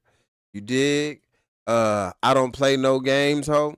I don't know what time and homie be on, man. You know what I'm saying? Homie be on some funny timing, so it look like he ain't say much in the chat, so we gonna let him rock. But yeah, homie be on some funny timing. Yeah, my boy Zola, man. You dig? I Am Beloved. Sunshine Queen was in the building. 414 Yuzuri, you dig? Like the real Sync one. It's been a lot of people that done came through and showed your boy love today, and I'm really appreciative, bro. I really, I'm thankful, man. Straight up. And what we gonna do is we gonna chop these up. I'll roll these out as individual clips for tomorrow, and then I'm going to figure out a time to go live tomorrow, and we're going to do it all over again, y'all. So, you know what I'm saying? I hope you enjoyed your time at the Gaptooth Chateau. I hope you enjoyed your time rocking with your boy, man. Thank y'all for being here. Enjoy the rest of your Sunday night. You know what I'm saying? If you at the crib with your lady or something, I hope you get yourself some cutty tonight. You dig? You know what I'm saying? Go ahead and tear that ass up again. You know what I'm saying? Yeah, man. Y'all be blessed, bro. I'm about to get some of this barbecue chicken up in my system and do a little bit of editing on these videos, man. Maybe hop on some Fortnite or something before I go to bed. And oh yeah, I might, take my dogs for their night walk. But yeah, man, thank y'all for tuning in, gang. And I highly appreciate it, man. But until next time, that's all I got for y'all in this one. Be sure to check me out on the next one. Don't forget to like the video on your way out. Comment down in the comment section. Subscribe to the channel if you haven't subscribed. Road to 15K. We on the way, and until next time, gang, you know the name. It's Transition representing Gaptooth Gainz. Oh yeah, and don't forget, life isn't about making it from point A to point B. Life is about living in between the gaps. Peace out.